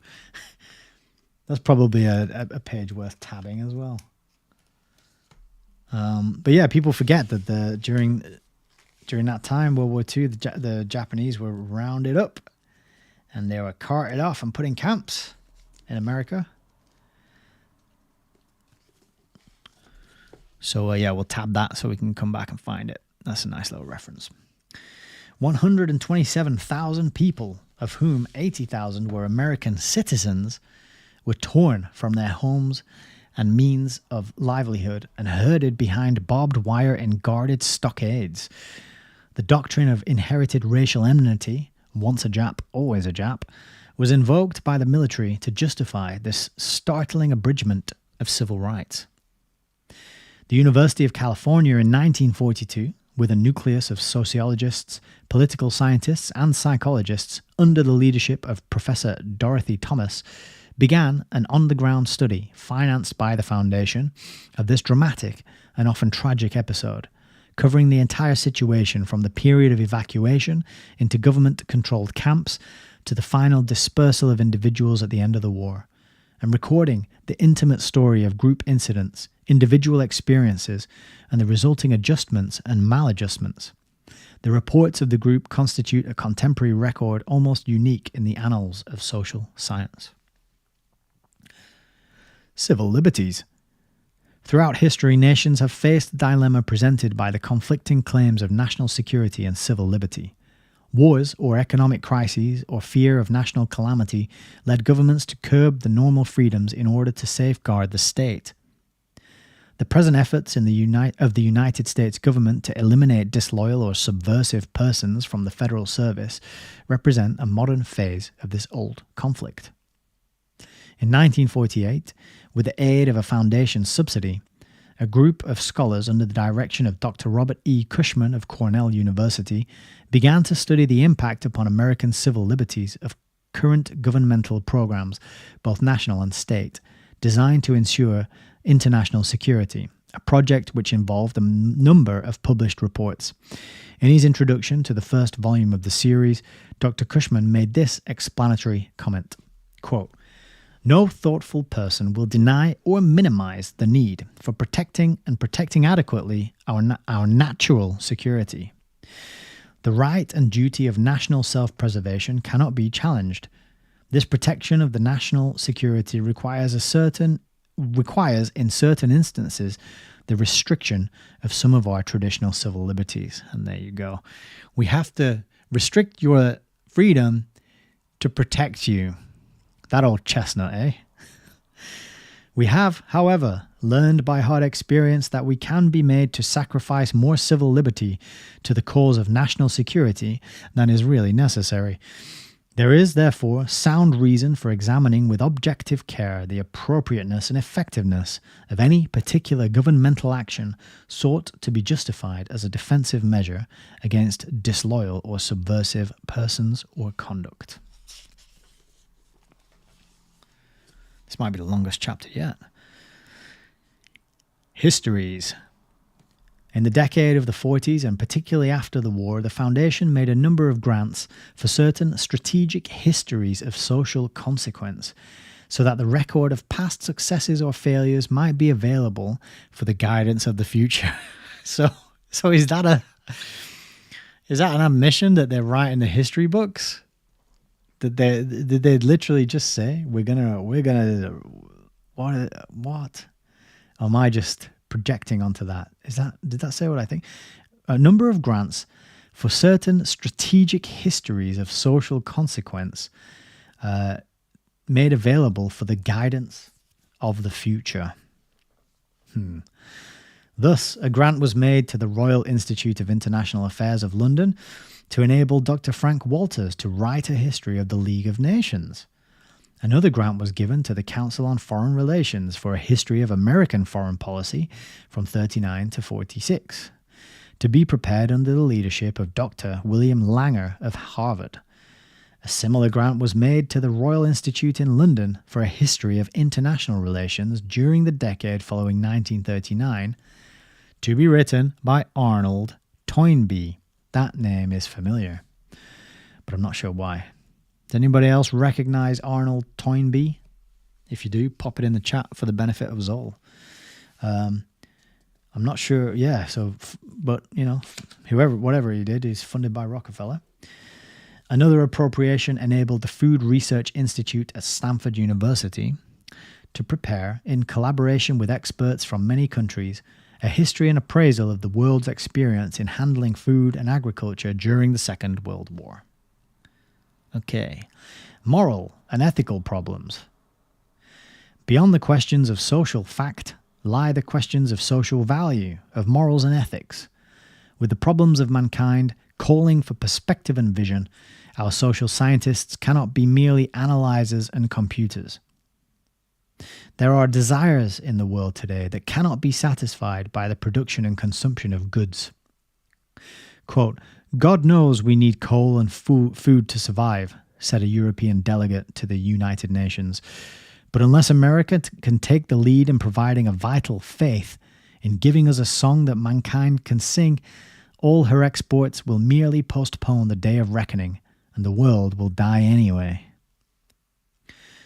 To expect that exact measurement and exhaustive definition in the natural and social sciences will relieve men of the necessity of ethical inquiry, or that the meaning and values of human life will somehow or other crystallize as physics crystallizes around the concepts of mass and energy, is nothing short of superstition.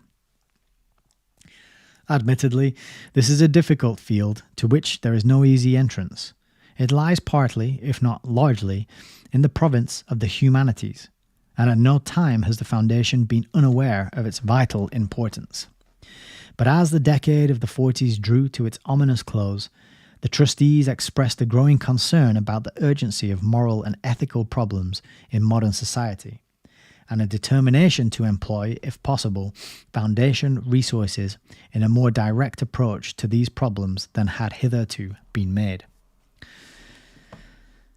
At the time of writing, the project is in its initial stages, but several grants have been made to mature social scientists who are capable of contributing to the synthesis of fact and value, which is the essence of moral philosophy, and the discussion of the subject has been stimulated at a number of institutions. So really, I said absolutely nothing meaningful or helpful there about moral and ethical problems. The reason being that you can't quantify them, you can't measure them. So the scientific method is really not helpful when it comes to moral and ethical problems. That's when you start having to get into metaphysics, and you start having to get into like pretty high level philosophical debates and discussions, which I'm a bit too dumb to understand, or I just haven't spent the time. Let's just put it that way. I haven't put in the time to understand those kind of high level debates and discussions.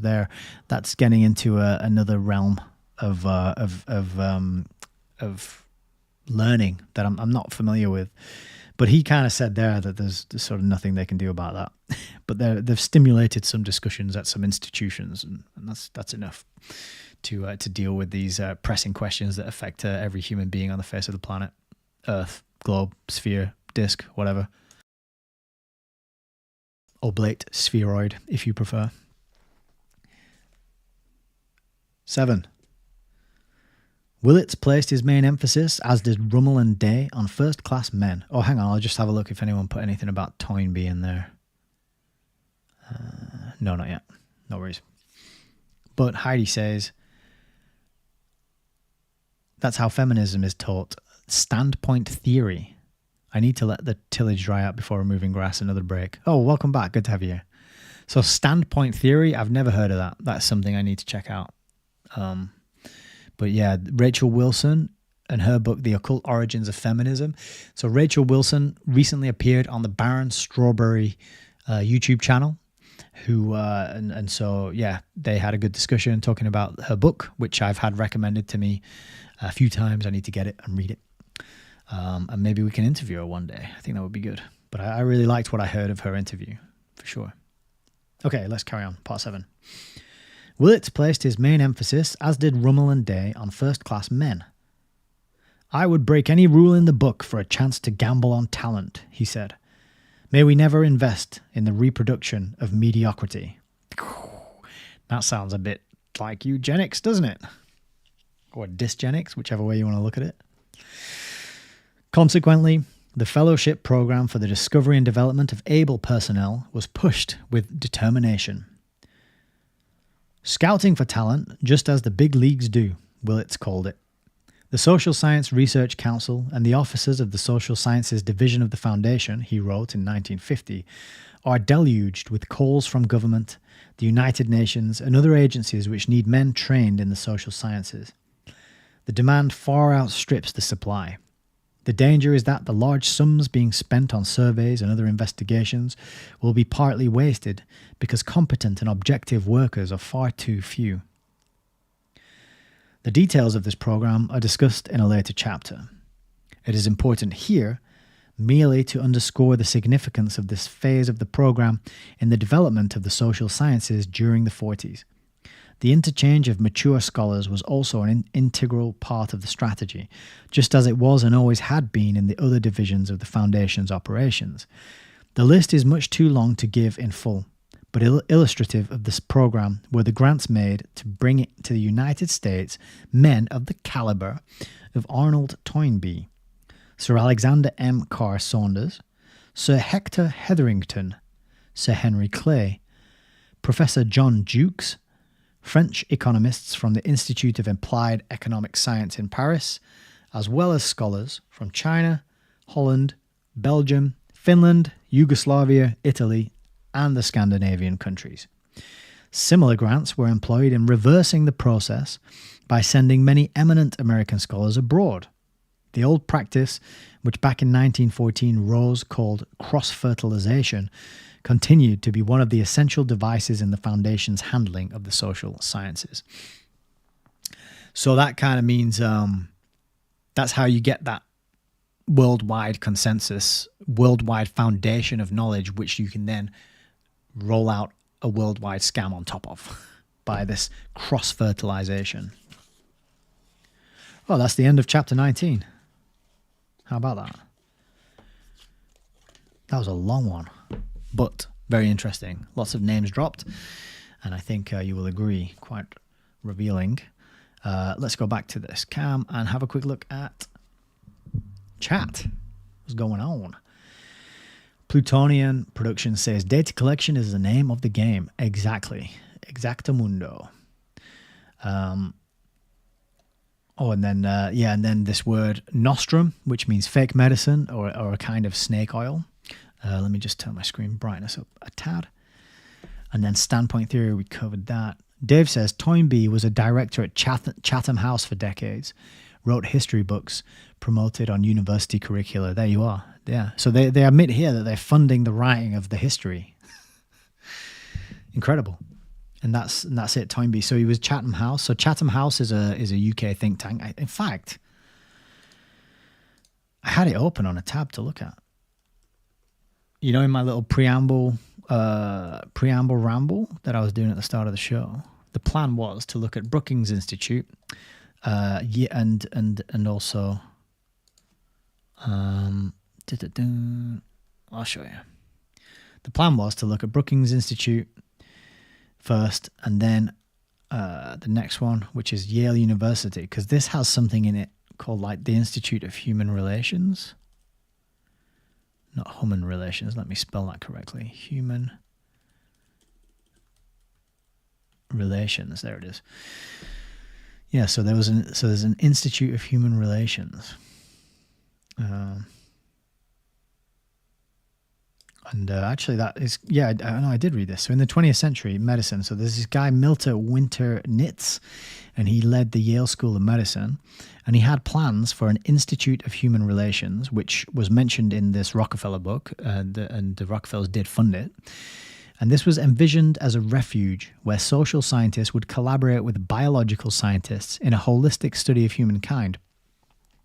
But it lasted for only a few years before the opposition of resentful anti-Semitic colleagues drove him to resign. Isn't that interesting? Anti-Semitic colleagues. So it would be good to know more about this story and what are the true nature. What's the true nature of it? There's an article here. Howard Spiro, Dean Milton C. Winternitz at Yale. So there is a reference for that story down here that somebody might want to look up, and we could perhaps look at maybe ahead of the next reading. But that word there, which I'm not going to say, but I'll just highlight on the screen, that tells me there's probably a story there worth uncovering. Chatham House was the third tab that I had open to talk about in today's preamble ramble, but I think we just felt like we had to get things going a bit faster. But the Royal Institute of International Affairs, okay, so that's Chatham House, and they are the creators of Chatham House Rules, which is you can talk about anything that is discussed within any of the Chatham House meetings, but you can't name the person who said it. So this is a British think tank based in London. Stated mission to help governments and societies build a sustainably secure, prosperous, and just world. And I bet that is updated from its original one, because no way were they using the word sustainable so often back there. But I haven't been through this, and I haven't picked out the curious and interesting stuff yet. But, there's a Chatham House Prize. I didn't know about that. That would be worth a quick glance. Chatham House Prize. Who's getting this then? Oh, yeah, shocker. There, he got the Chatham. Do you know what else he won? He also won a. Let me go back to this quickly. He also won the Charlemagne Prize, which I've spoken about a few times, because that's one of the few things that I discovered that wasn't sort of mentioned, that I didn't hear about, through some other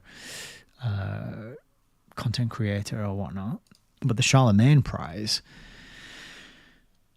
is a really curious award that is given out, mainly because the first winner was the Richard von Coudenhove-Kalergi. And if you don't know about him and the Kalergi plan, then that is definitely worth knowing about. But I've been on this site before and highlighted the names that stand out, but it was first awarded in 1950 to this chap. And then look at who else it was given to. Churchill, Heath. Then it was just given to the European Commission. Then Kissinger got it. Blair got it. Clinton. Then the euro got it. Like they gave it to a currency. Beatrix of the Netherlands got it. Pope John JP2 got it. Merkel. Pope Francis, and then in 2023, the high heel wearing actor who plays keyboard with his third leg also got that one as well. And he also get an Oscar? Didn't Sean Penn fly over and give him an Oscar? His awards cabinet must be just rammed. I bet he can't fit any more in there. So, Chatham House, Royal Institute for International Affairs, critical and key think tank to also be aware of and know about. But how was that chapter for you? What do you think? I thought that was very useful and interesting and revealing. So a quick jump back into the chat here. I'm gonna have a sip as well while I catch up.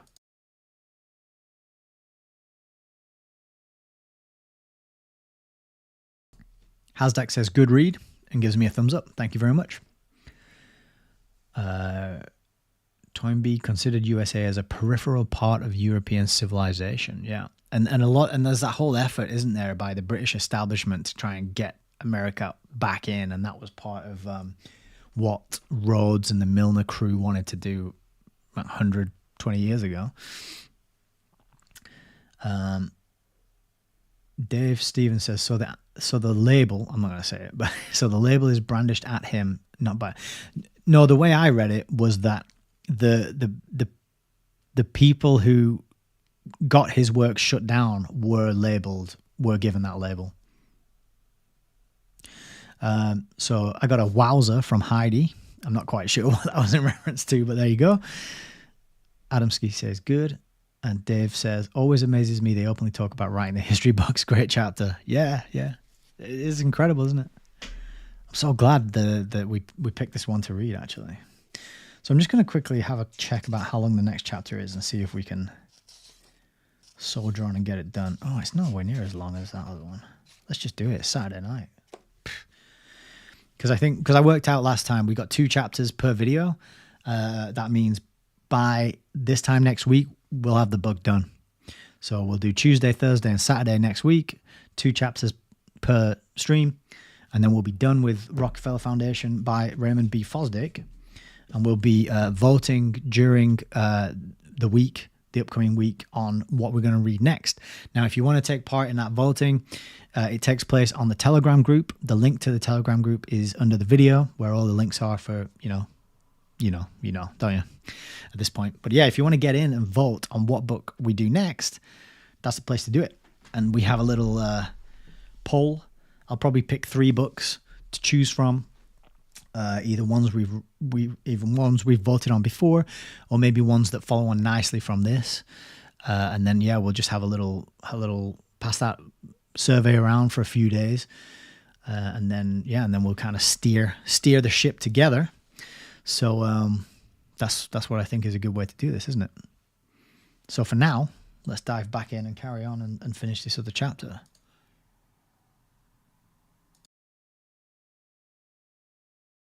Which is, if you can hear me, it's Saturday night, innit? We haven't got school tomorrow, so we can stay up a bit late. Chapter 18, the growth of the social sciences. Hang on, let me move this over. A foundation that has seen the measurable consequences of its work in fields like medicine and the biological sciences is bound to experience some difficulty in adjusting itself to the social sciences. To bring under control, I kind of feel like the social sciences, is not a science, is it really? I think if you don't take into account aspects like metaphysics, like philosophy, like, all the things that kind of, I don't know, I don't want to say the R word, but religion deals with, you can't really throw religion out and philosophy and the metaphysics and all those kinds of discussions. Like, that is rolled into this, and they're kind of like, strip all that stuff out because we can't measure it with a ruler, and then you're just left with a kind of wishy-washy nothingness that I don't think helps anybody. But they're just so desperate to label everything science, isn't it? Because they're technocrats at heart and they worship at the altar of scientism.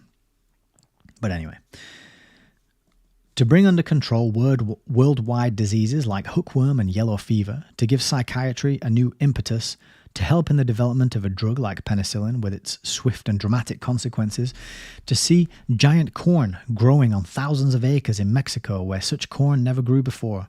These tangible returns and the sense of accomplishment they bring do not prepare the trustees of a foundation for the discouragingly tortuous and glacier-like movement and pace of the social sciences. Just keep throwing money at it, boys. Maybe that'll help. Perhaps one of the difficulties is that our generation expects too much from the social sciences, forgetting that many of the predicaments of mankind do not lend themselves to scientific solution, but are the responsibility of all the moral and intellectual agencies of society, public and private alike. The economists and political scientists must help us, but so must the teachers, the parents, the philosophers, the poets, the novelists, the preachers, and the prophets. Well, I'm surprised he appealed to all those people there. Another obvious difficulty is the use of the word science to describe the social studies. They are not sciences in the sense in which the word is used in relation to physics and chemistry. Oh, I jumped the gun a little bit there, didn't I, with that comment earlier? But anyway. The two sets of disciplines parallel each other for part of the distance, but not for the whole distance. The extent to which they do parallel each other is so important. It's so important. The improvements in tools and methods which are being made in the social sciences are perhaps as significant as those which, over the last 300 years, have been made in the natural sciences. But for the rest of the way, social science deals not only with value judgments, but with a host of variables with which the physicist and the chemist are not confronted. It is as if the crystals which Pasteur studied were involved in the same process of constant change as the phenomena investigated by Adam Smith. These variables handicap the possibility both of controlled experiment and of dependable interpretation, with the result that the obstacles to productive research in the social sciences are infinitely more real than any which the physical scientist has to encounter. This situation, and the fact that the social sciences are still in an early stage of development, give the critics an opportunity to draw up a devastating indictment. They point to the disparity between expenditure and product, to the widely inaccurate prognoses of many of our economists, to the pontification on the basis of an unverified hypotheses or of a few hand-picked facts, which still parades in many circles as social science. Unfortunately, much of this indictment is valid. The very nature of the problems to be solved, the character of the data, the less mature development of tools and methods, the pressure and incentives of immediacy or of partisan interest which push social students to jump to conclusions or to come to particular conclusions, all these make the broad area of the social studies the harbour for work that is often superficial and specious, and sometimes even dishonest. Moreover, the depth of much of our public discussion of social issues is determined by the advertising mind, the slapdash journalist, the man with an axe to grind or a panacea to offer, the politician with an election to win, with the result that the social acceptance of ideas formulated with integrity and sound method is handicapped, and progress lags behind what even an immature social science has to offer. Foundations working in this field are not unaware of these weaknesses. Indeed, officers and trustees alike live with them so intimately that they do not always escape the feeling of frustration and impatience, the nostalgic desire to return to areas of activity which promise more immediate and measurable rewards. But this is a defeatist attitude which turns its back on the overwhelming problems of our time. Those problems lie in the realm of man's relation to man, in human behaviour and social organisation. Unless our generation, through cynicism and apathy, takes the position that human intelligence is powerless to plan a more rational life for mankind, it's bound to support the attempt, faltering as it may be in many of its approaches, to build depth and integrity into the study of social issues and make scientific analysis and empirically tested fact available for social purposes. The point must be kept in mind that there is no dramatic shortcut, no penicillin, no sulfur drugs that can be discovered to cure the ills of society. we are misled by our own analogies. The answers to complex political and moral problems do not come quickly, nor can they be confirmed by laboratory experiment. Social maladjustments can be relieved only by the slow accumulation of knowledge and wisdom, influencing policies and decisions at myriad points.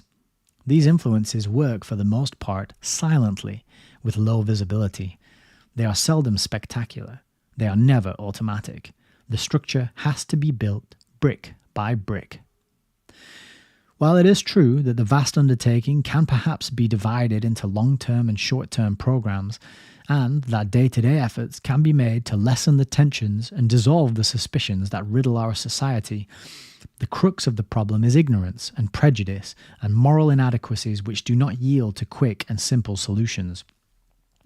Social issues cannot be clearly defined and understood except on the foundation of patient, long-sustained and painstaking work.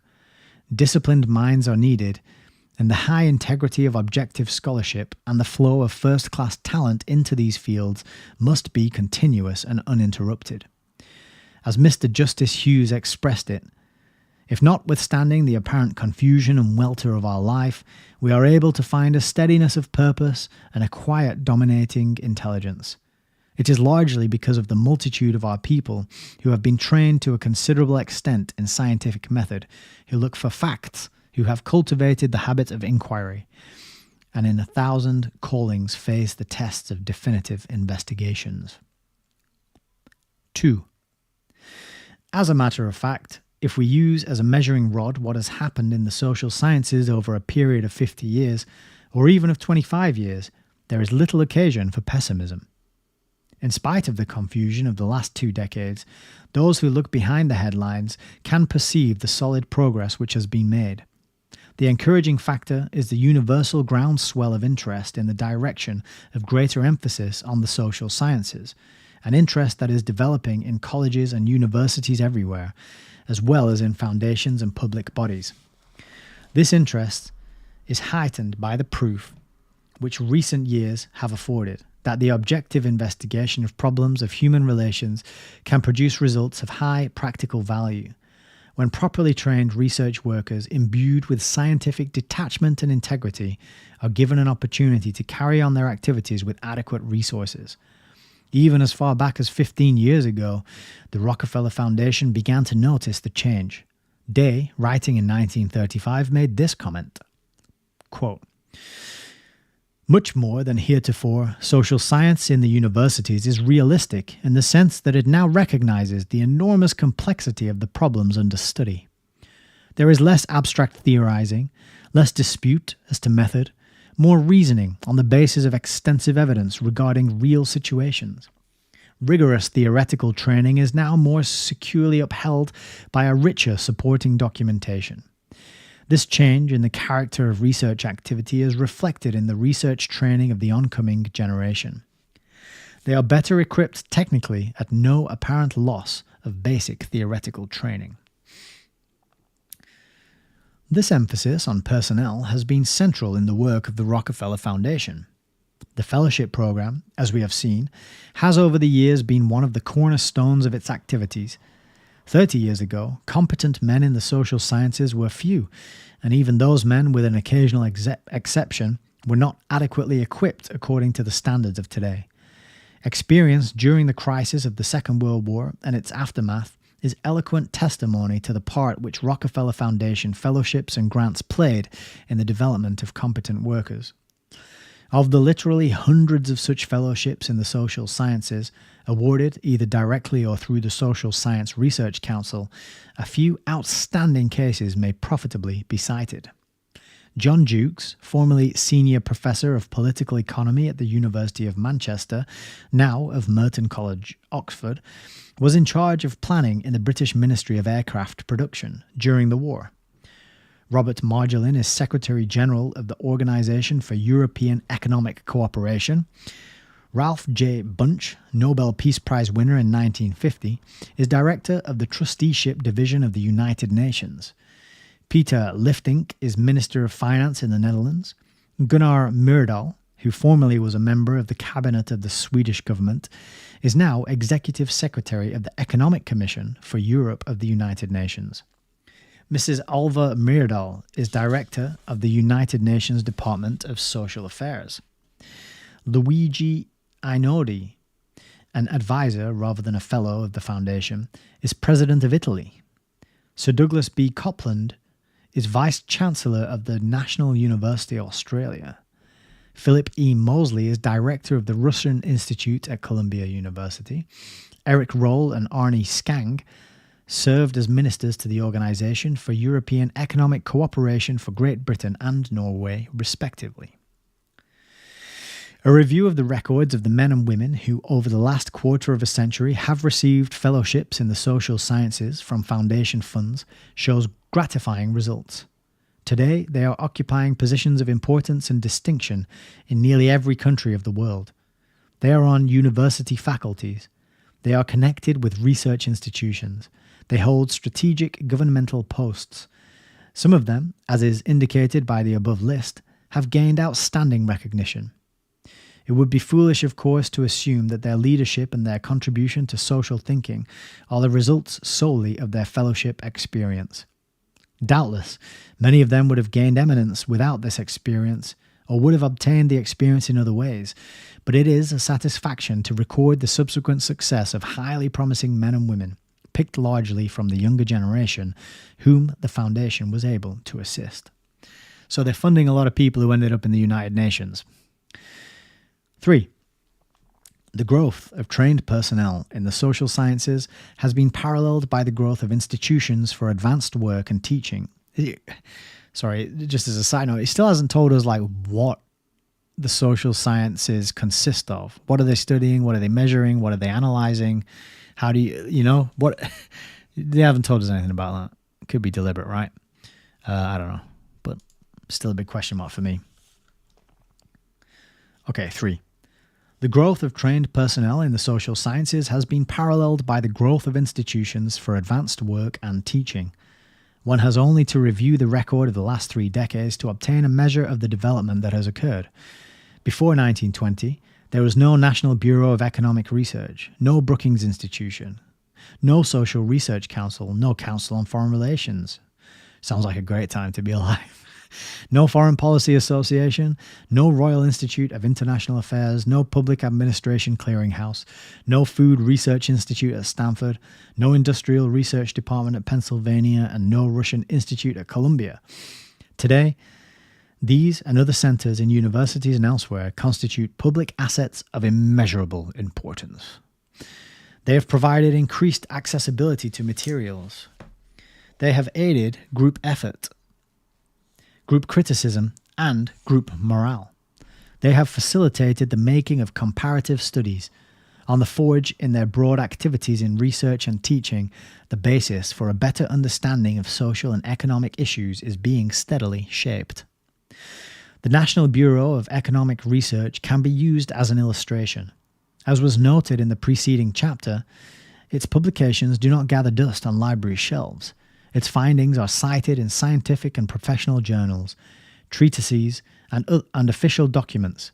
They are used by businessmen, legislators, labour specialists, and academic economists. They have been mentioned in Supreme Court decisions. They are constantly employed in government agencies like the Department of Commerce and the Bureau of the Census. Increasing use is being made of them by practicing economists in business, by editorial writers in the daily press, and by economic journalists in America and abroad. Practically all of the current textbooks in either general economics or dealing with specific economic problems draw a great deal of their material from the publications of the Bureau or from the data available in its files. It can be truly said that without the National Bureau, our society would not be nearly so well equipped as it is for dealing with the leading economic issues of our time. Which, these guys are always sort of paid to never talk about, fiat currency and where it comes from and who controls it. And that part of the conversation is always left out when it comes to economics.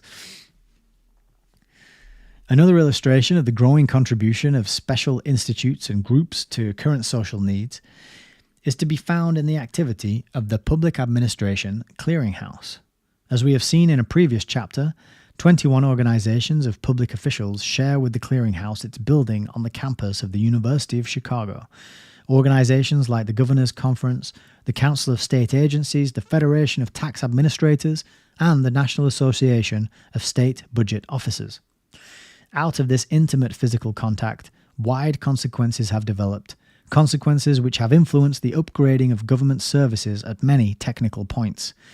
In the improvement of budgetary and personnel systems, for example, and the reform of state and local tax structures. The National Bureau of Economic Research and the Public Administration Clearinghouse are merely two examples of concrete advance in institutional work in the social sciences. In this same general connection, one could comment on the activities of organizations like the Brookings Institution, or the Food Research Institute at Stanford, or the Social Science Research Council, or any one of a dozen institutions to which the Rockefeller Foundation has contributed over the last 2 decades. They are influencing practical action. They are paying off in the ultimate test of measurable achievement. There's a key word there, measurable. They are gaining a firmer grasp upon fundamental conceptions and a greater mastery over methods. The progress, as we have seen, is not rapid, but it is gathering momentum. Modesty as to its pace should involve no discouragement.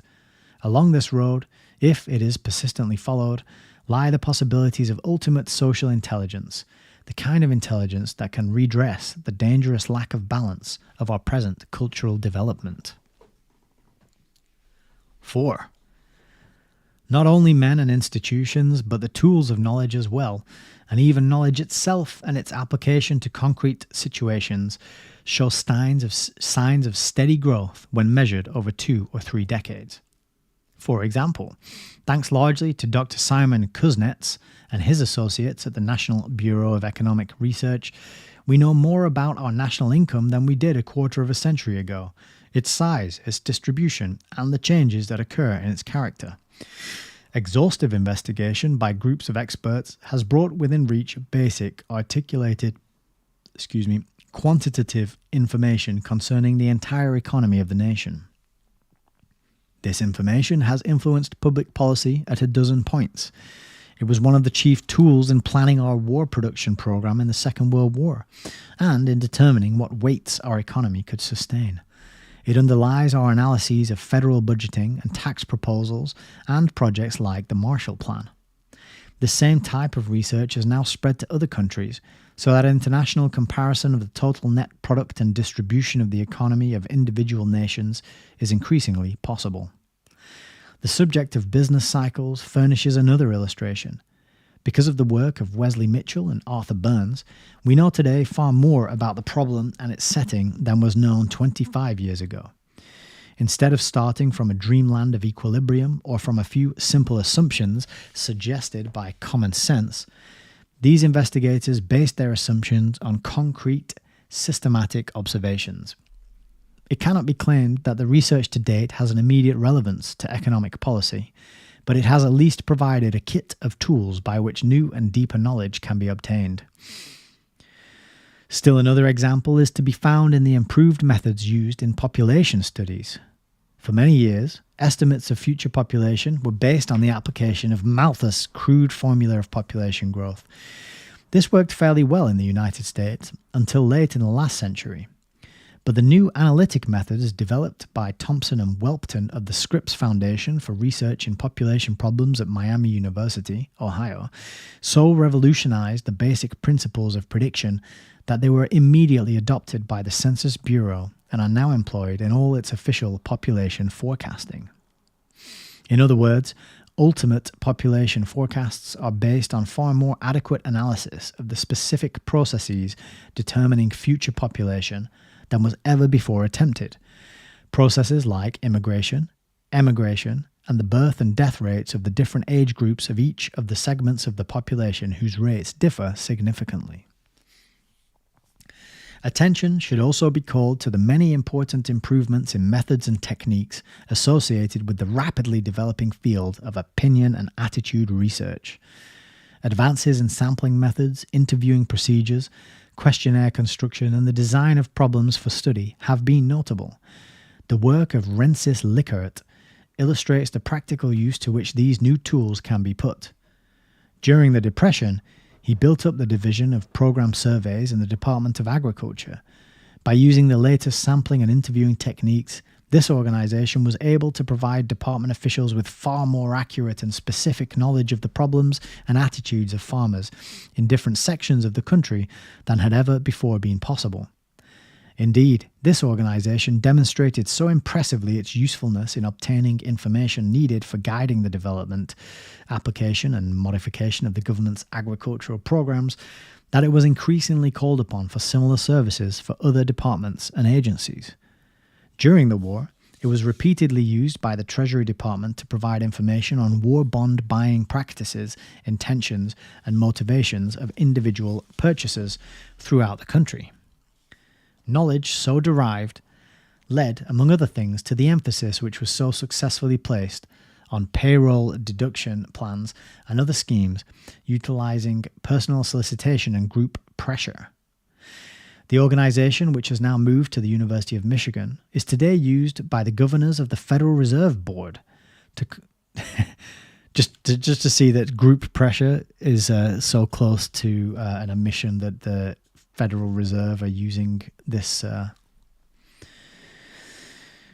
organization to conduct annual surveys of the behavior and intentions of the American people with respect to individual buying, saving, investment, and related matters. Many other governmental, industrial, and business agencies are utilizing its services or those of similar organizations to obtain a wide range of basic information. No review of the concrete results of research in the social sciences, even a necessarily compressed one, could fail to include the contributions made by specialized knowledge, skills, and techniques to the armed forces and various defense agencies during the Second World War. The Office of War Information, for example, established a survey research section to collect the opinions and major complaints of the defense workers and other civilians on the subject of the country's war effort. Many of the nation's policies were guided by the knowledge provided by these studies. Similarly, the Army created a research branch staffed by sociologists, psychologists, and anthropologists to study troop activities and the factors that make or break morale. These studies had far-reaching consequences in the handling of troops in the field. They provided, for example, the basis for the point system that determined the order in which troops were discharged after VE Day, an order that was supported by the overwhelming belief of the troops in the fairness of the system.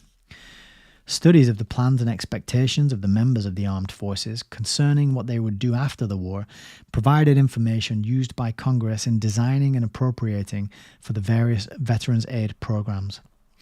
These are only a few examples, at best a random sampling, of positive contributions resulting from the application to practical problems of social science research techniques. With much, although not all, of this work, the Rockefeller Foundation has had some relationship, either through direct support or through the training of personnel.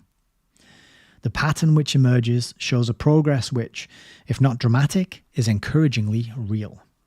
The actual construction of a genuine science of human behavior still lies largely in the future. But the new directions in which effort is increasingly being expended provide significant and measurable manifestations of advance. Those who look for quick results for a rapid reorganization of human behavior will find little encouragement in what the social scientists are doing today. Who's looking for quick results in the rapid reorganization of human behavior? Right. The impatient analogy between the spectacular progress of public health and medicine and what could conceivably be accomplished by the social sciences is basically unsound. Human emotions and prejudices, unlike human diseases, do not yield easily to rational solutions. We can look forward to no mechanistic answers which will automatically solve the problems of human adjustment. The assumption has to be made that there is time for intelligence to take hold, and students of society have to presuppose the opportunity for long maturing work. Of course, social science cannot escape its obligations to the emergencies of the moment, but its main concern must inevitably be related to those results in terms of human welfare which are gained from patience, tenacity, research, and adequate continuing support. This, with few deviations, has been the faith of the trustees of the Rockefeller Foundation and, before them, of the trustees of the Laura Spelman Rockefeller Memorial. And over a period which now exceeds a quarter of a century, they have backed up their faith with appropriations in the field of the social sciences, which as of this writing approximate $100 million. The 20th century is the century when man became the student of a man to a degree that is not fully realized. That was a weird sentence. I'm going to say that again.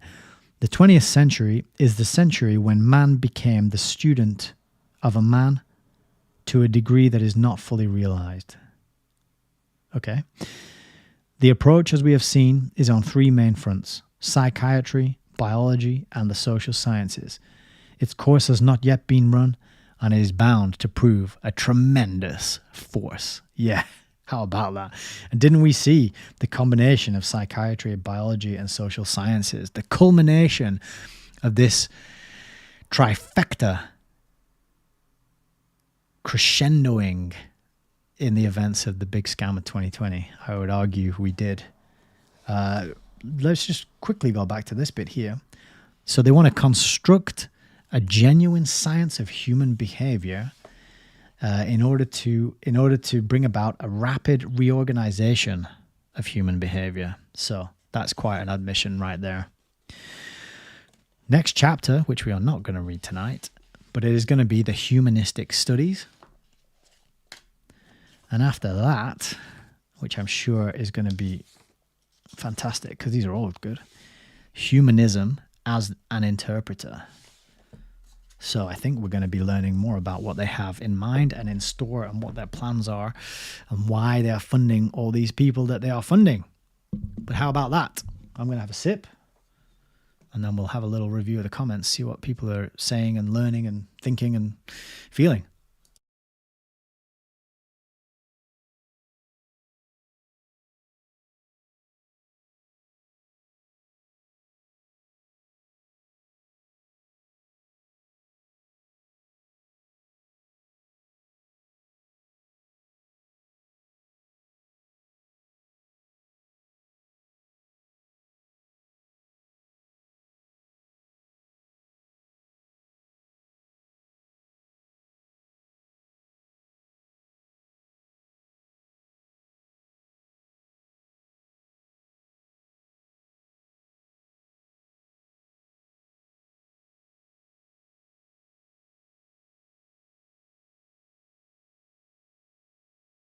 Sorry, I was just muted that whole time.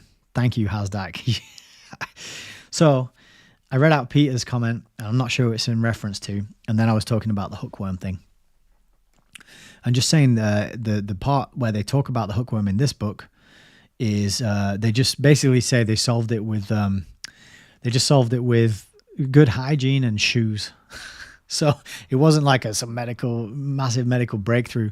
It was just kind of like, oh, the eggs get in through the sole of the foot. So if people wear shoes, we're good, and that will help us. So that was how that one panned out.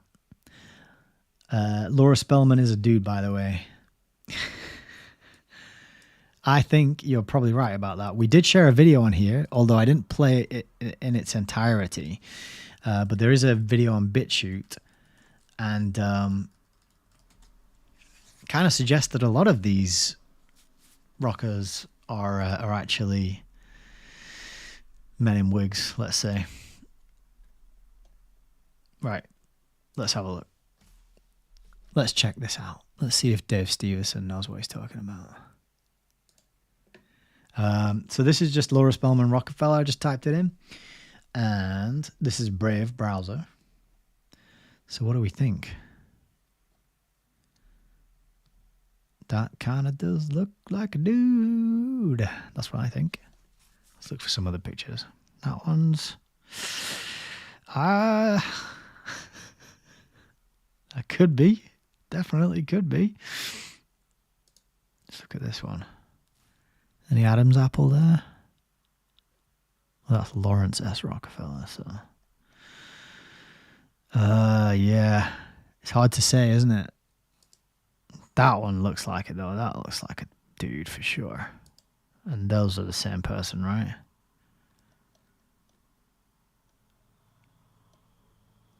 It's not a lot of pictures. That one. Laura Spellman. Yeah, it's quite a jawline, isn't it?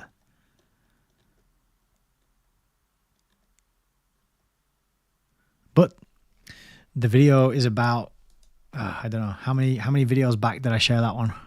Can anybody remember? Maybe last Tuesday or something like that. About 3 or 4 videos ago, I think. I want to say. Cool. I think that's all we got for comments and people wanting to contribute in the chat. Now that I've figured out that I was on mute and I've remembered to unmute myself. So thank you for bearing with me there. And I can't quite get this angle right tonight, but anyway, whatever. So I thought that those 2 chapters were very revealing. So it's kind of showing us that they're starting to think about, okay, we've got the history books written, that's covered. We've got the medicine, we've invested in that and we've got that ball rolling.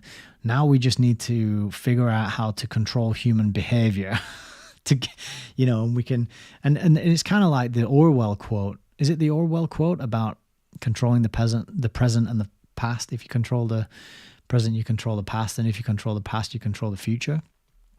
I think that's Orwell from 1984, if I'm not mistaken. Same kind of thing, isn't it? You write the history books, then you give people a story about where they came from and who they are, which is totally garbage and largely made up.